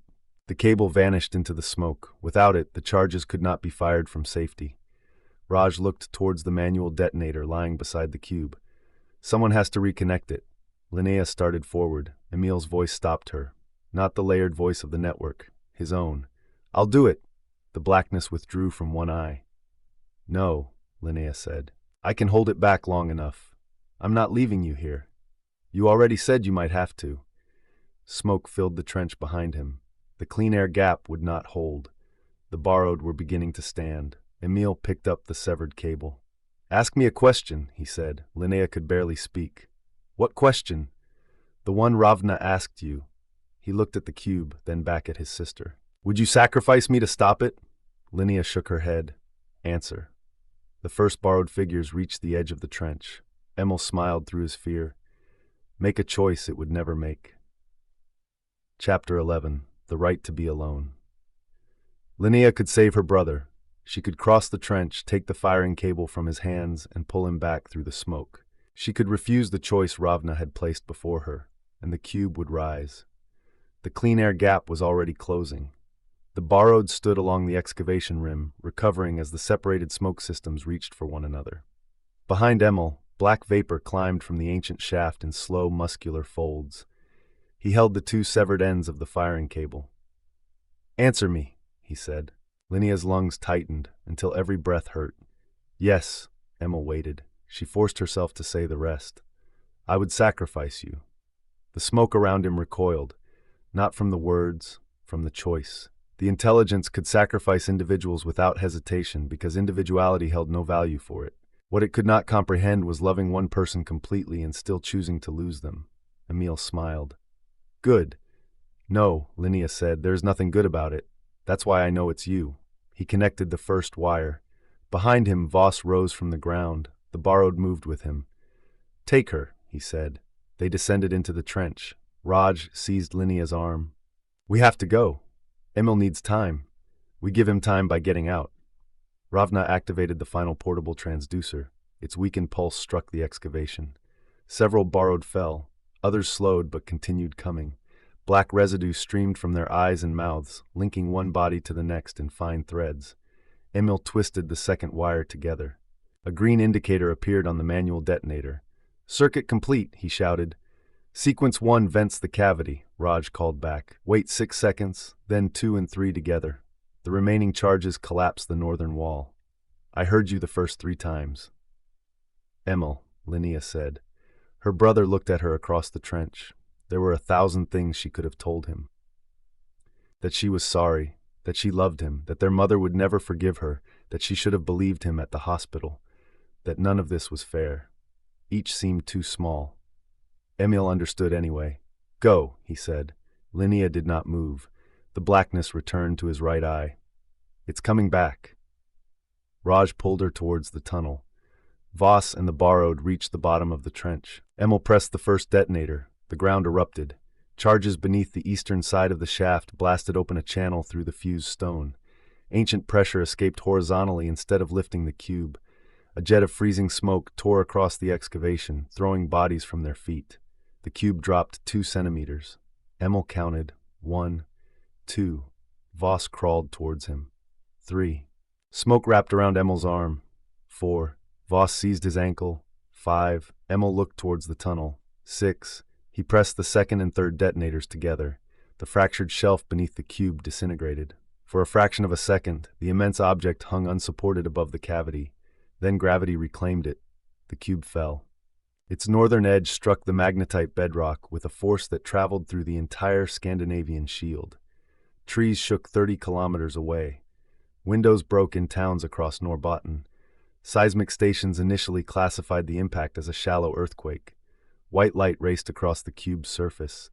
The dividing field returned. Smoke was torn from the borrowed in long black streams. It rose above the crater, twisting into thousands of half-formed faces. Emil dragged himself towards the final detonator. Voss still held his leg. For one moment, the blackness cleared from Adrian Voss's eyes. He looked up at the cube, then at the people fleeing into the tunnel. Understanding entered his face. "What have I done?" he whispered. Emil reached for the detonator. Voss released him. The smoke struck both men, trying to enter them again. Voss threw his body over Emil, shielding him for the final second. "Do it," he said. Emil pressed the last switch. Linnea heard the explosion from inside the service tunnel. The ceiling rose beneath her. A wall of pressure threw her forward. Elena fell against the rock, her injured shoulder taking the impact. Rod's helmet light vanished. Ravna disappeared beneath a cloud of dust. Then came the sound of the hillside collapsing. It continued for nearly a minute. Thousands of tons of rock, burned soil and machinery descended into the excavation. The laboratory cabins folded beneath it. The command center disappeared. The northern trench closed. The black column above the cube contracted. Smoke fought against the returning field, spreading across the sky in a shape large enough to cover the hillside. Faces appeared inside it. Not only human faces, but narrow, unfamiliar forms carrying memories from a civilization erased before recorded history. The whole cried out. Every contaminated person in Europe heard it. Not a word, a sensation. The terror of becoming small. Then the hill came down over the cube. The forest floor collapsed into the crater. Rock struck metal. Soil filled the remaining spaces. The ancient shaft sealed beneath the landslide. The pulse traveled into the bedrock. 12 hertz, 16, 22, 28. The smoke above the site divided into smaller and smaller fragments. Each lost the ability to maintain its shape. The fragments became ordinary soot, ash, and carbon suspended in air. For the first time in weeks, the wind carried the smoke wherever the weather chose. Inside the tunnel, the lights went out. Linnea lay beneath Raj, unable to hear anything except a high tone inside her skull. Dust filled the beam when her emergency lamp flickered on. "Elena? Here, Ravna!" A cough answered from the darkness, under something extremely historical. Raj rolled aside and helped lift a section of collapsed timber from her legs. Nothing appeared broken. Linnea looked back along the tunnel. The passage behind them had collapsed completely. "Emil!" She began digging with her hands. Raj caught her. "He's gone. We don't know that. There are thousands of tons between us and the trench. He could be inside a void. The final charges collapsed the entire northern wall. We need equipment." "Linnea," she struck him. Her fist connected with his face, knocking him against the tunnel wall. "I'm sorry," he said. She struck him again. He did not defend himself. Then her strength failed. Linnea sank onto the ground. The silence left by the network was absolute. No borrowed voices, no pulse entering through bone, no sense of distant minds reaching towards her. Emma was alone beneath the earth or dead. She did not know which possibility was worse. A whisper came from the collapsed tunnel. "Linnea." She raised her head. Emil's voice sounded beyond the fallen rock. Raj heard it too. His expression changed. "Emil?" Linnea crawled towards the collapse. "I'm here," the voice said. Hope entered her so violently that it became pain. "Hold on, we'll get you out." "Come closer." Ravna placed a hand on Linnea's shoulder. Linnea stopped. The voice spoke again. "I'm frightened." Every instinct told her to dig. Then she remembered the lake, her father in the smoke, the network wearing memory as a face. "Emil," she said, "you can save Dad's watch or save me. Which do you choose?" Silence. Then, the watch. Emil would never have chosen that. Linnea closed her eyes. The voice behind the rocks multiplied. "Please." Her father joined it, then her mother, then a child using Linnea's own voice from beneath the ice. "Don't leave us alone." Linnea stood. "That is the point," she said. She turned away from the collapse. The voices followed them through the tunnel, pleading, threatening, and promising. With every meter, they weakened. At the bunker door, the final whisper reached her. This time it sounded like Emil again. "Goodbye, Linnea." She hesitated. The word might have come from the smoke. It might have been a final electrical memory passing through the particles trapped beneath the hill. Or it might have been her brother. She would never know. "Goodbye," she answered. Then she stepped outside and closed the door. Across Europe, the fires lost their pattern. Blazes still burned, but they behaved like fire again, following fuel, wind, slope, and weather rather than strategy. Crews regained communications cautiously. False voices faded from emergency channels. In the clean air corridor, cold maritime air continued moving inland. Rain began over the Baltic coast shortly before midnight. At Michael's command center, Claire Donnelly's transponder remained absent from the board. Her aircraft had gone down beyond the final ridge after releasing its load. A rescue team found the wreckage the following morning. Neither pilot survived. The gap she created held for 97 minutes. It was enough. Michael stood before the paper operations map while confirmation arrived from Sweden. The cube had returned to contact with the bedrock. The coherent smoke column had dispersed.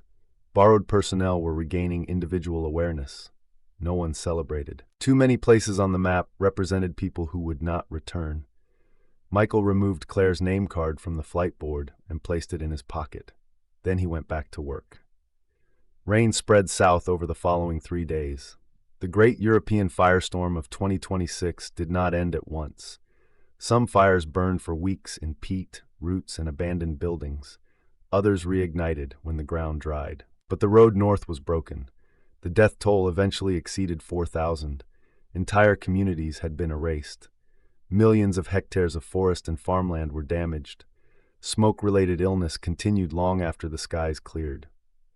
Governments attempted to separate the disaster into manageable explanations. The fires were attributed to unprecedented heat, drought, poor forest management, and human negligence. The events in Sweden became an excavation accident involving an unidentified prehistoric structure. The airborne particles were described as an unusual neurotoxic contaminant released by combustion. Each explanation contained part of the truth. Together, they formed another smokescreen. Elena Rossi gave evidence before parliamentary inquiries in Stockholm, Brussels, and Berlin. The warrant for her arrest quietly disappeared after the Project Silence documents were authenticated. She was publicly praised for her courage by several of the same officials who had tried to silence her. When offered her former position, she refused. "I've spent enough of my life making lies sound responsible," she told Linnea. Raj led an international program studying residual particulate material under extreme containment. Individual particles remained chemically unremarkable and showed no coordinated behavior beyond microscopic clusters. He refused every request to recreate the conditions that had allowed them to connect. Some governments asked politely, others did not. Ravna returned to northern Sweden before the first snow. The hillside remained under permanent protection. No excavation, construction, drilling, or forestry was permitted within 50 kilometers. Scientists began restoring the damaged ecosystem using native species, fungi, and soil transferred from healthy forest. Machines could replace the earth. Only time could rebuild the living seal. Ravna added a final verse to the surviving account of the still stone. Fire gives it thought, smoke gives it reach, memory gives it voices, love gives it doors. Hold fast to your sorrow, hold fast to your name. No peace is worth possessing if no one may refuse it. Linnea visited the site once. She stood beyond the new perimeter where young spruce seedlings had been planted among the burned trunks. Somewhere beneath the rebuilt hillside lay the cube, the buried excavation, and what remained of her brother. The ground carried a faint pulse, 28 hertz, steady, patient, holding the black breath apart. Linnea placed their father's replacement watch in the ash. The original remained at the bottom of the river beneath the railway bridge. That secret had belonged to Emil. She chose to leave it there. Months later, Captain Noah Mercer returned to British Columbia after serving with the Canadian crews in Europe. His wife and 8-year-old daughter met him at Vancouver International Airport. Television cameras captured their embrace. Noah held them both and wept. At home, he burned his deployment uniform in a steel drum behind the house, following the decontamination instructions issued to every returning firefighter. The smoke rose pale and ordinary into the evening sky. That night, his daughter woke to the sound of someone speaking downstairs. She followed her father's voice into the kitchen. Noah stood beside the table in darkness. "Dad?" He did not turn. A fine layer of ash covered the tabletop. His right index finger moved through it, drawing 4 straight lines. A square. "Who are you talking to?" she asked. Noah looked over his shoulder. For an instant, black filaments crossed his eyes. "The Swedish lock is closed," he said. His daughter remained in the doorway. Noah looked down at the square. But it was never the only one. Outside, beyond the darkened houses, summer lightning flashed over the forests of British Columbia. No rain followed. A dry pine tree caught fire on a distant ridge, then another, and another. In the kitchen, the ash inside the square began to move. End.